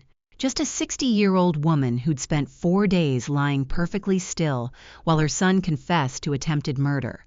"Every word you said, Stellan." I spoke clearly, my voice steady after days of silence. "Every signature you forced, every crime you confessed, all recorded, all admissible, all evidence. Your father would be so proud." The chemical ink pen dropped from his hand and hit the linoleum floor, the only sound in the silent room besides the recording device in Chester's frame, capturing the final moment, my son's face transforming from satisfaction to comprehension to absolute horror as he understood the trap wasn't the stroke. The trap was his belief that he'd won. I placed both palms flat on the mattress and pushed myself upright. No tremor, no weakness, no slurred speech. "I knew you believed the stroke, Stellan, so I let you keep believing it." I swung my legs over the bed edge and stood. Perfect balance, perfect coordination. The stroke had never happened. "You staged all of this," he whispered, backing toward the wall. "The stroke, the hospital stay, you were conscious the entire time. You heard everything I said. You staged the poisoning, the blackmail, the forged authorizations, the threats against a 6-year-old child." I replied. "I simply gave you enough rope and recorded you hanging yourself with it." The hospital suite door burst open. Agent Mathis entered with 4 federal agents and 2 NYPD officers. Stellan spun toward the door, then back to me, trapped. "Stellan Norris," Agent Mathis said, producing handcuffs. "You're under arrest for conspiracy to commit elder abuse, corporate fraud, extortion, and endangerment of a minor. You have the right to remain silent, though you waived that right comprehensively 11 minutes ago." 2 agents secured his arms behind his back. The handcuffs clicked shut. He didn't resist, just stared at me with the expression of someone watching their world collapse. "Everything you said was recorded," I told him. "The coerced signatures, the confession about the midazolam, the admission you planned this before your father died. New York is a one-party consent state. I was conscious. I was a legal participant. Every word is admissible evidence." "You let me believe," his voice broke. "You're my mother. How could you? You tried to poison me twice," I said. "You blackmailed Leland, forged my signatures, hired investigators to track a 6-year-old child, and stood here 12 minutes ago explaining how you'd finish killing me within 3 days. I'm your mother, Stellan, but I'm also the person you tried to murder for money." Agent Mathis continued reading Miranda rights while officers escorted Stellan toward the door. Bryn pulled Milo against her side, shielding him from the sight. The child's eyes were wide with confusion, too young to fully understand, old enough to know something terrible was happening. I watched federal agents handcuff my 32-year-old son and felt the exact moment my heart broke, not when he confessed to poisoning me, but now watching him led away in steel bracelets, knowing I chose justice over maternal protection. "Mom," Stellan said at the threshold, just that one word, not an apology, not a plea, just the acknowledgement of the relationship he'd tried to erase with poison and forged documents. I didn't answer.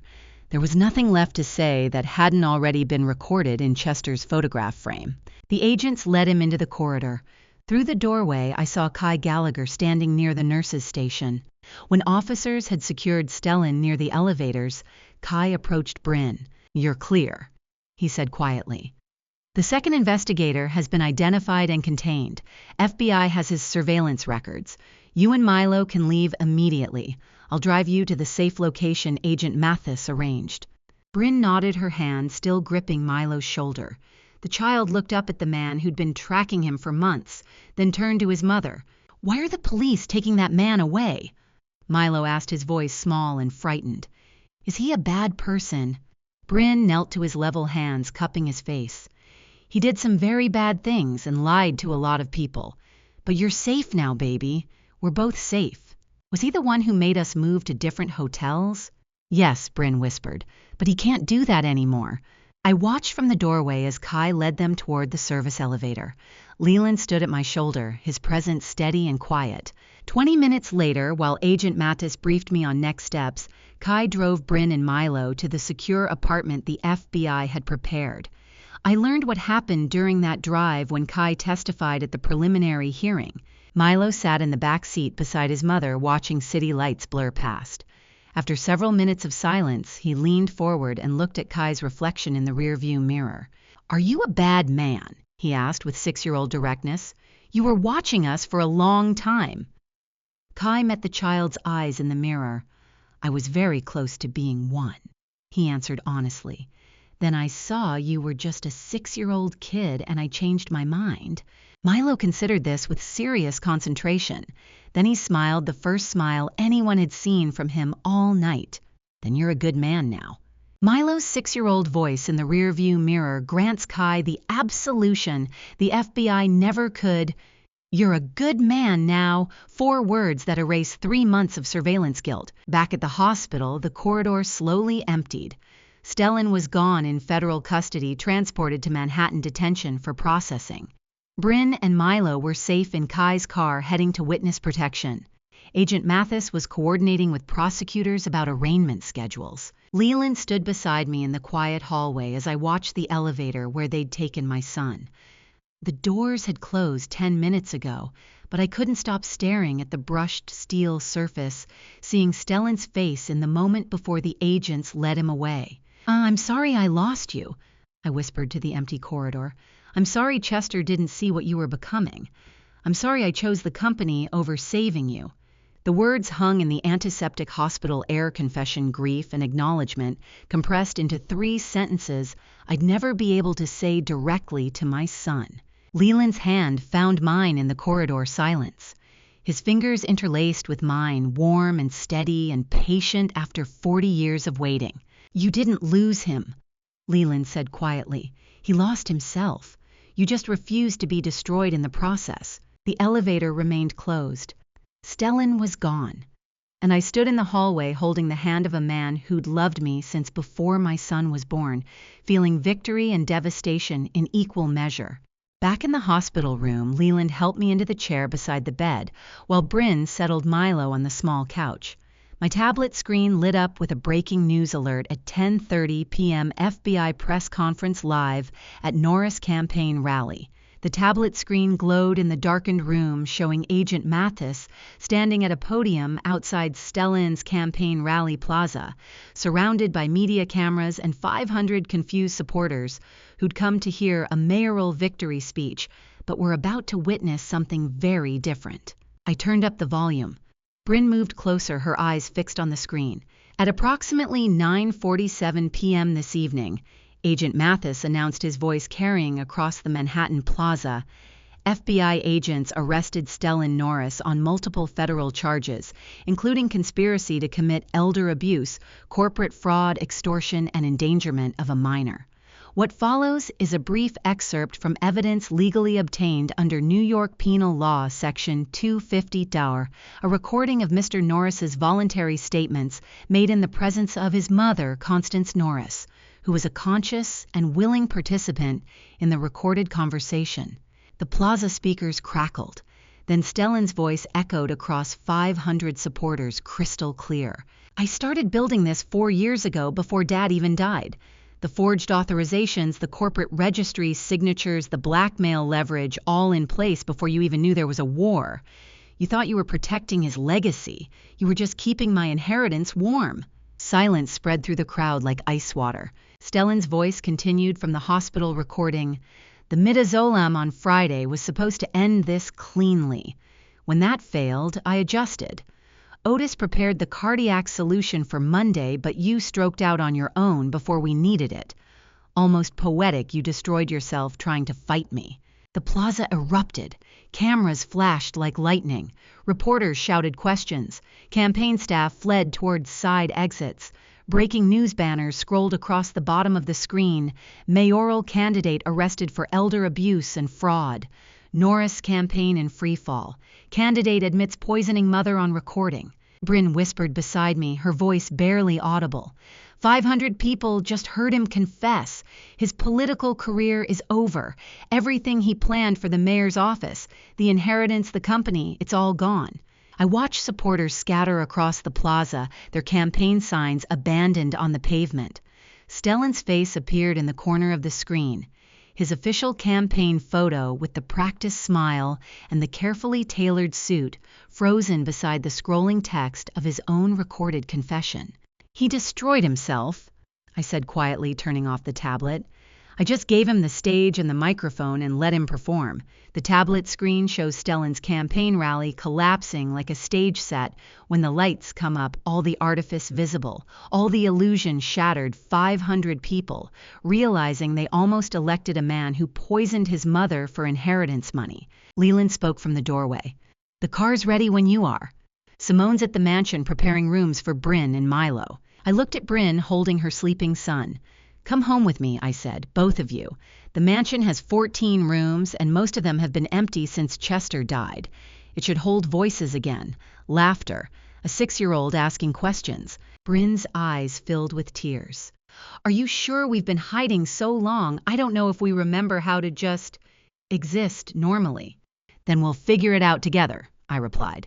"You're Milo's mother. That makes you family, and family doesn't hide." 45 minutes later, we were crossing Brooklyn Bridge in the back of a hired car. Milo slept against Bryn's shoulder, his small face peaceful in the passing streetlight glow. Leland sat in the front passenger seat, occasionally glancing back to check on us. My phone rang. "Agent Mathis, the power of attorney document from evidence locker 17B, he said without preamble. "The one he guided your hand to sign with the chemical pen, it's completely blank. Not a trace of ink. Whatever Leland gave you worked perfectly." Stellan never had legal authorization for a single corporate action. I smiled genuinely for the first time in weeks. He forced my unconscious hand across a blank page, thinking he was stealing $85 million. He was signing his confession with invisible ink. Leland's countertrap. Mathis confirmed. The pen deposit invisible ink that requires UV light activation to become visible. Without that activation, the signature never existed. The document is legally void, no signature, no authorization, no corporate control. "Thank you, Agent Mathis. Press conference worked exactly as planned," he added. "Campaign is finished, donors are withdrawing support, and the media has enough footage to run this story for months. His public reputation is destroyed before the trial even begins." The call ended. I looked at Bryn in the darkness. "Where do we go now?" she asked quietly, stroking Milo's hair. "Milo and I have been hiding for 6 years. We don't know how to just live normally." "Home," I said. "You go home. You let Milo meet his grandmother properly. You eat breakfast without checking the windows. You enroll him in school under his real name. You stop running." And Stellan Faces trial in February, I replied. The recording, the blank document, the forged signatures, Kai's testimony, Leland's evidence of blackmail, he'll be convicted. And when he is, Chester's 2020 codicil activates. Everything Stellan tried to steal gets voided. The inheritance, the trust fund, the corporate shares, all of it reverts to the estate. Milo's sleeping breath against Bryn's shoulder is the sound of safety. 6 years of running compressed into this one taxi ride where a child can finally sleep without fear of morning surveillance or afternoon relocation. The car turned onto our street. The mansion appeared through the trees, and my breath caught. Every light in the house was blazing. Simone and Leland had opened every window, turned on every lamp, illuminated every room. The mansion that had held only ghosts and corporate warfare for 13 months since Chester died was blazing like a lighthouse. "It's beautiful," Bryn whispered. The car pulled into the circular driveway at 11:22 p.m. Through the windows, I could see Simone setting the dining room table. Leland had already gone ahead to help prepare. The mansion was ready to hold Bryn's cautious laughter, Milo's 6-year-old questions, and my first real family dinner in longer than I could calculate. But first, I had to rebuild an $85 million company my son tried to steal, undo a year of forged authorizations, and decide if 40 years of waiting for Leland was worth the price of losing Stellan. 6 months passed rebuilding what Stellan had tried to destroy. The company survived. The forged documents were reversed. And in April 2025, spring sunlight filled the federal courtroom where Stellan Norris stood in an orange correctional jumpsuit, hands shackled, preparing to plead guilty to conspiracy, elder abuse, corporate fraud, and endangerment of a minor 15 years compressed into one word he'd have to say aloud. I sat in the third row beside Leland watching my son stand before Judge Margaret Holloway. She was a federal district judge in her mid-60s, known for harsh sentencing in white-collar crime cases involving elder abuse or family betrayal. Stellan's defense attorney had negotiated the guilty plea after reviewing the evidence package, the hospital recording Kai's thumb drive, Simone's forensic audit, the blank power of attorney document testimony from Leland Bryn and Dr. Harrison. Trial would have been unwinnable. Mr. Norris, Judge Holloway said, her voice carrying across the courtroom. How do you plead to the charges as outlined in the federal indictment? Stellan's voice was barely audible. Guilty, Your Honor. You conspired to poison your 60-year-old mother. The judge continued reading from the sentencing memorandum. You blackmailed your attorney, forged corporate authorizations worth $85 million, and threatened a 6-year-old child. The prosecution has provided extensive evidence, including recorded confessions, witness testimony, and forensic documentation. This court accepts your guilty plea and sentences you to 15 years in federal prison under the federal sentencing guidelines. 15 years. Stellan would be 47 when he was released. The mayor's office he'd campaigned for would belong to someone else. The company he'd tried to steal would be rebuilt without him. The inheritance Chester had left would be voided under the 2020 codicil and transferred to the NYC Orphan Foundation. Everything he'd schemed for gone. I understand, Your Honor, Stellan said, his voice flat. I accept the sentence. Judge Holloway nodded to the federal marshals. As they prepared to lead him from the courtroom, Stellan paused beside the row where I sat. The marshals allowed it 30 seconds of final contact before transport to the federal correctional facility. He didn't look angry, just tired and ashamed and something that might be understanding. I'm sorry I made you choose between the company and your son, he said quietly. Dad would have been ashamed of what I became. I didn't answer. There was nothing to say that hadn't already been said in hospital rooms and courtroom testimonies and 6 months of legal proceedings. The marshals led him away. Leland's hand found mine. Stellan's shackled hands rest on the defendant's table exactly where Chester's hands used to rest during board meetings. Father and son, same genetic code, opposite moral trajectories. 15 years of federal prison, separating what might have been from what actually happened.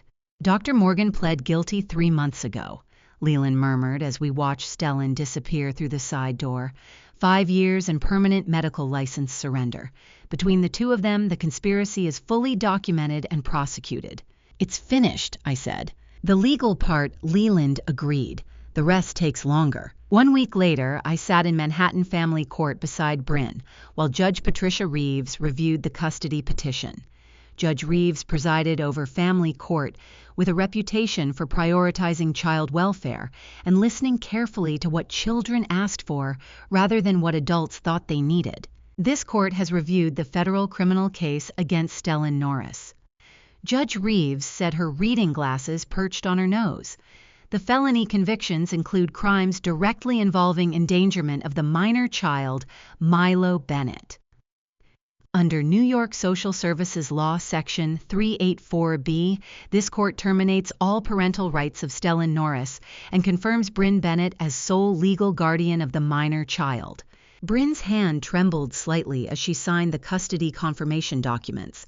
Your Honor, Bryn said, standing, I'm voluntarily petitioning to recognize Constance Norris as biological grandmother with specified visitation and decision-making rights under Family Court Act Section 651. Judge Reeves looked up with interest. This is unusual in termination cases. Can you explain your reasoning, Ms. Bennett? Milo asked me this morning if Grandma would be home when we got back. Bryn answered, her voice steady despite the emotion underneath. He's asking for family, Your Honor, and she's the only family we have left. Constance protected Milo when his father tried to use him as leverage. She deserves legal recognition as his grandmother, and Milo deserves to have her in his life permanently. Judge Reeves turned to me. Ms. Norris, do you accept this voluntary recognition with the responsibilities it entails? I do, Your Honor, I said.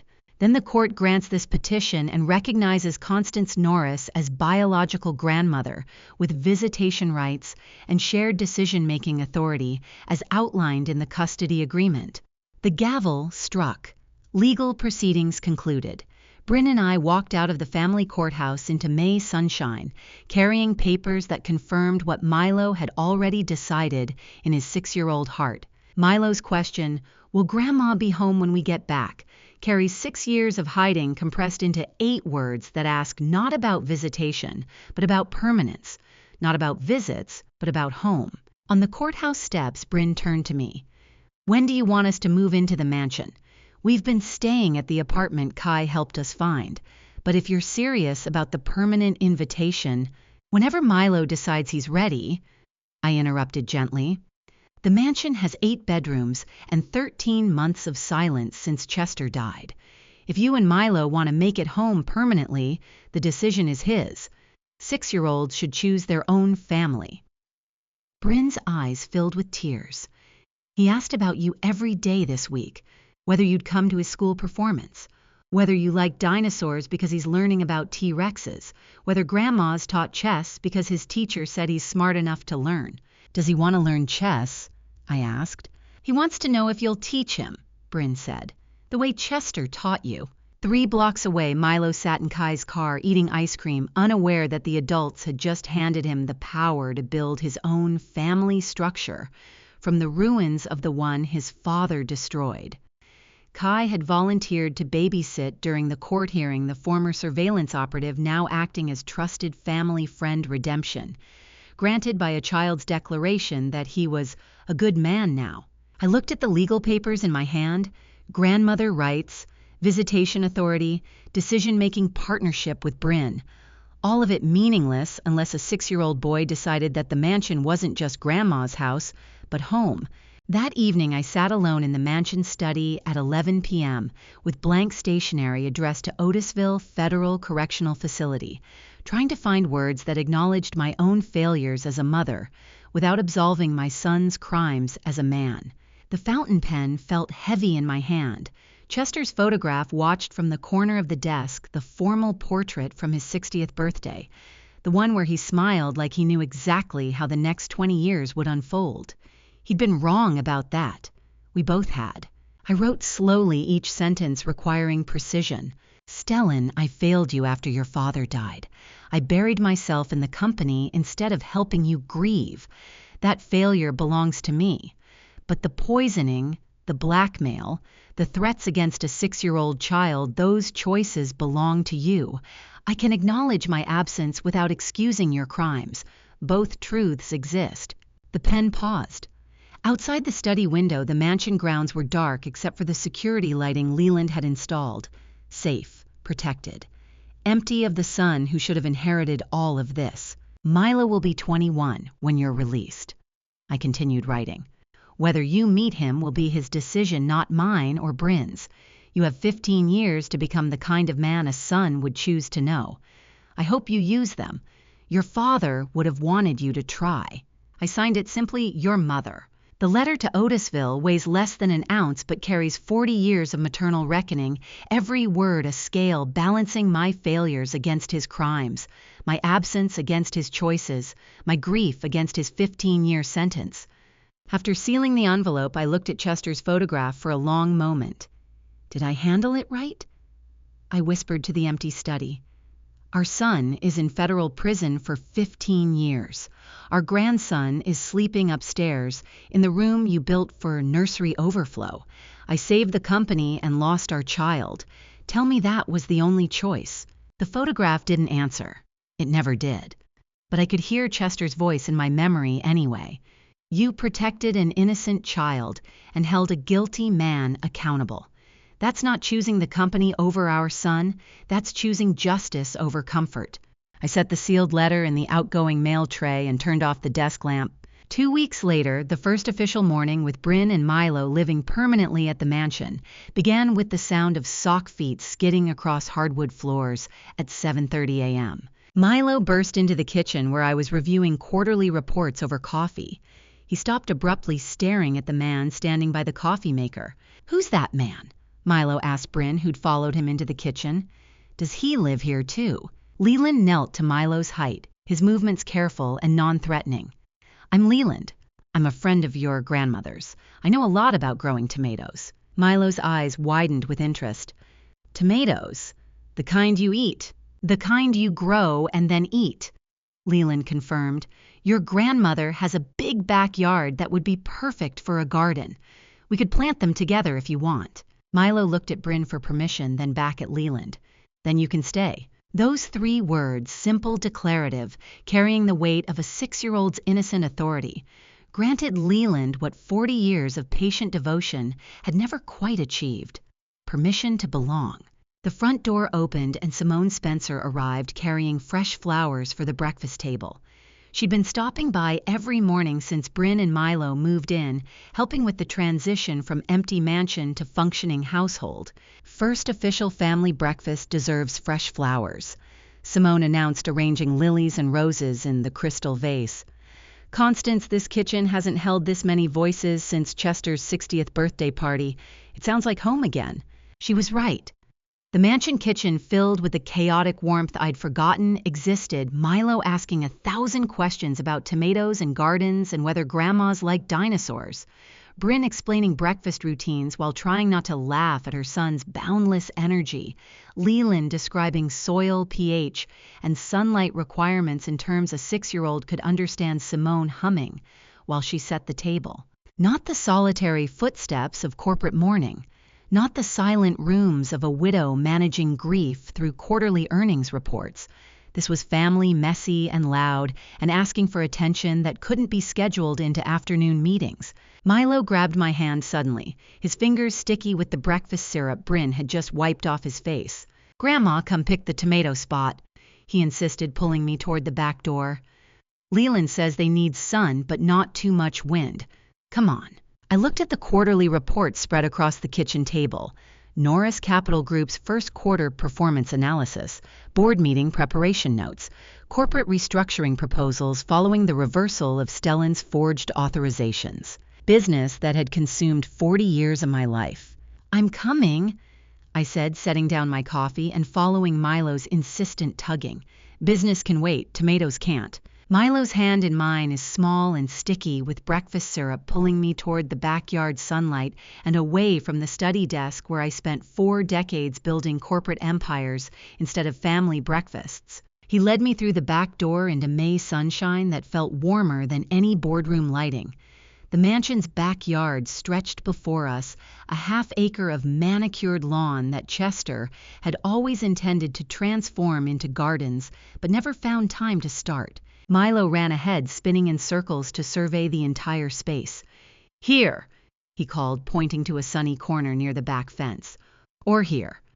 Another spot near the patio. Or maybe here." A third location that would receive afternoon shade from the oak tree. Leland followed us outside, coffee mug in hand. Bryn stood in the kitchen doorway, watching with a smile that carried 6 years of relief. I walked across the grass to where Milo stood waiting, and for the first time in decades, I let corporate documents sit unread on my desk. Let quarterly reports wait for evening review. Let Norris Capital Group manage itself for one morning, while I helped a 6-year-old grandson choose where tomatoes would grow. "This spot," I said, kneeling beside Milo in the grass. "Good sun exposure protected from wind, close enough to the house that you can check on them every day." Milo beamed. "Can we plant them today?" "Tomorrow," Leland said, joining us. "Today we measure and plan. Tomorrow we plant. That's how gardens work. Patience first, then growth." 6 months passed. The tomatoes grew. And on Thanksgiving Day in November 2025, I stood outside the Brooklyn Sidewalk Eatery, watching through the window as Milo arranged chopsticks with total concentration, while Bryn, Leland, Simone, and Kai waited for me to come inside and join the first Thanksgiving as a complete, reconstructed family. I'd reserved the long corner table for 6. The same blue plastic table where Chester and I had eaten pho in 1982, where I'd returned 13 months ago seeking his memory and found my grandson instead. The eatery owner recognized me from media coverage but said nothing, just brought extra napkins for the child. Before food arrived, 7-year-old Milo stood on his chair with the seriousness of someone making an important announcement. "Families don't always have the same shape," he declared. "Some are circles, some are squares. Ours has the shape of this blue table with 6 chairs and chopsticks. That's our family shape." Bryn laughed, trying to pull him down. "Baby, you can't stand on restaurant chairs." "But I needed everyone to see the shape," Milo insisted. "It's important." The table broke into laughter. Kai's quiet chuckle, Simone's warm sound, Leland's deep rumble. I looked around at these faces, this oddly constructed family built from conspiracy and redemption, and a child's geometric wisdom. 43 years ago, I met Chester at this exact table," I said. "I thought that was the beginning of family. Turns out it was just practice for this moment, blue plastic chopsticks, and a 7-year-old explaining geometry. I'd come here seeking Chester's memory and found my grandson instead. Found a daughter in Bryn. Found that family isn't inherited, it's built one dinner at a time." 1 week later, I returned to Norris Capital Group executive offices for the first time in months. I wore the navy charcoal suit of a chairwoman, but beneath the blazer, the old gray cardigan from my sidewalk eatery days. The gray cardigan beneath the navy blazer is the same one I wore serving pho 13 months ago, threadbare at the elbows, coffee-stained at the cuff, worth exactly $0 in any corporate valuation, but priceless in memory accounting. Simone noticed immediately. Her lips twitched into a knowing smile. "Is that the same cardigan from the eatery days?" she asked. "I thought you retired it when you became chairwoman again." "I did," I replied. But then I remembered the cardigan survived corporate warfare and a son's betrayal. It earned permanent status. Simone laughed, setting a folder on my desk. "What else are we making permanent today?" "I'm establishing the Milo Norris Foundation," I announced. "Grants for single mothers, raising children alone, housing assistance, legal aid." Bryn spent 6 years running because Stellan had money and power. Other mothers shouldn't have to run. Simone's smile widened. "The incorporation papers are in your inbox. I filed them 3 weeks ago." Of course she had. Simone Spencer had anticipated my decisions for 20 years. I pulled Milo's crayon drawing from my briefcase, Grandma's house with the big tree, rendered in green and brown with a bright yellow sun. I placed it on the executive desk beside Chester's formal portrait. "Chester's photograph goes here," I said quietly. "Milo's crayon house goes beside it. Past and future side by side. That's the real corporate structure." Late afternoon, I sat at that desk overlooking Manhattan as December sunset light filled the office. The city glowed in gold and bronze, millions of windows catching the last sun, billions of dollars stretching to the horizon. My phone rang, Milo's name on the screen. "Grandma, are you having fun at work?" he asked. "Leland says you're doing important business stuff."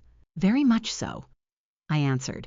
"But not nearly as much fun as I'll have when I come home for dinner tonight. Are you helping Bryn cook?" "I'm setting the table 6 plates because we're a family of 6 now. The shape changes, but it's still our shape. I'll be home in an hour," I promised. The call ended. I looked at the crayon drawing beside Chester's photograph and did the final accounting. I came to that Brooklyn eatery 13 months ago looking for Chester's memory in a bowl of pho. I found my grandson instead. Found Bryn. Found family built from conspiracy and redemption. Found that 40 years of patience with Leland wasn't wasted time. It was preparation for understanding that some things are worth waiting for. Manhattan's skyline glows in the December sunset like a balance sheet written in gold and glass, billions of dollars in real estate corporate headquarters, investment capital. But none of it worth the sound of Milo asking if I'm having fun at work, none of it worth coming home to dinner. The forensic audit valued Norris Capital Group at $85 million. But the highest value assets, Milo's laughter, Bryn's trust, Leland's 40-year patience, Kai's redemption, a family that fits the shape of a blue plastic table, those will never fit inside a corporate vault. Chester would understand. He always said legacy isn't what you leave in corporate accounts. It's what walks away from the table carrying your values forward. Stellan is serving 15 years in federal prison. When he's released, Milo will be 21. Whether they meet will be Milo's choice, not mine. I sent my letter acknowledging failures on both sides. What Stellan does with those 15 years is his accounting to settle. Mine is settled here at this desk with this crayon drawing, wearing this threadbare cardigan, preparing to go home to a family dinner that matters more than any quarterly earnings report. I closed my laptop, turned off the executive desk lamp, and left Norris Capital Group offices at 5:47 p.m. Not because the work was finished, but because Milo and Bryn were making dinner, and Leland had promised to teach a 7-year-old how to properly slice tomatoes from the garden we planted in May. The $85 million company would be here tomorrow.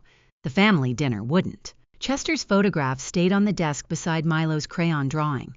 The gray cardigan went home with the chairwoman, who finally learned that the highest return on investment is measured in whether a child calls, asking if you're having fun, and whether you can honestly answer yes, but not as much as coming home. And to you listening to my story, remember this family betrayal cuts deepest, but it also teaches us who we truly are. I spent 40 years building a company and forgot to build the relationship with my son. Don't make my mistake. Don't bury yourself in work when grief comes. Don't assume the people closest to you will stay honest just because you share blood. I thought corporate success would be Chester's legacy. Instead, my grandma revenge became about saving a child and learning that family is built, not inherited. The lesson I learned isn't about grandma revenge or corporate warfare. It's about legacy. You can spend decades protecting a company worth millions and still lose everything that matters. But if you protect the people, the grandson who reaches for your hand, the daughter-in-law who trusts you, the friend who waits 40 years, you've built something no conspiracy can destroy.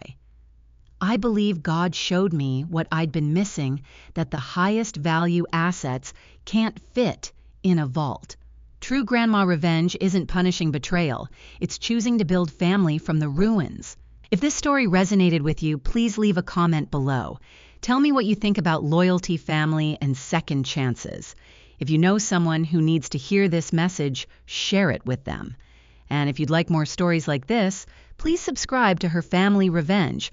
Your support means the world to me. Thank you for staying until the very end.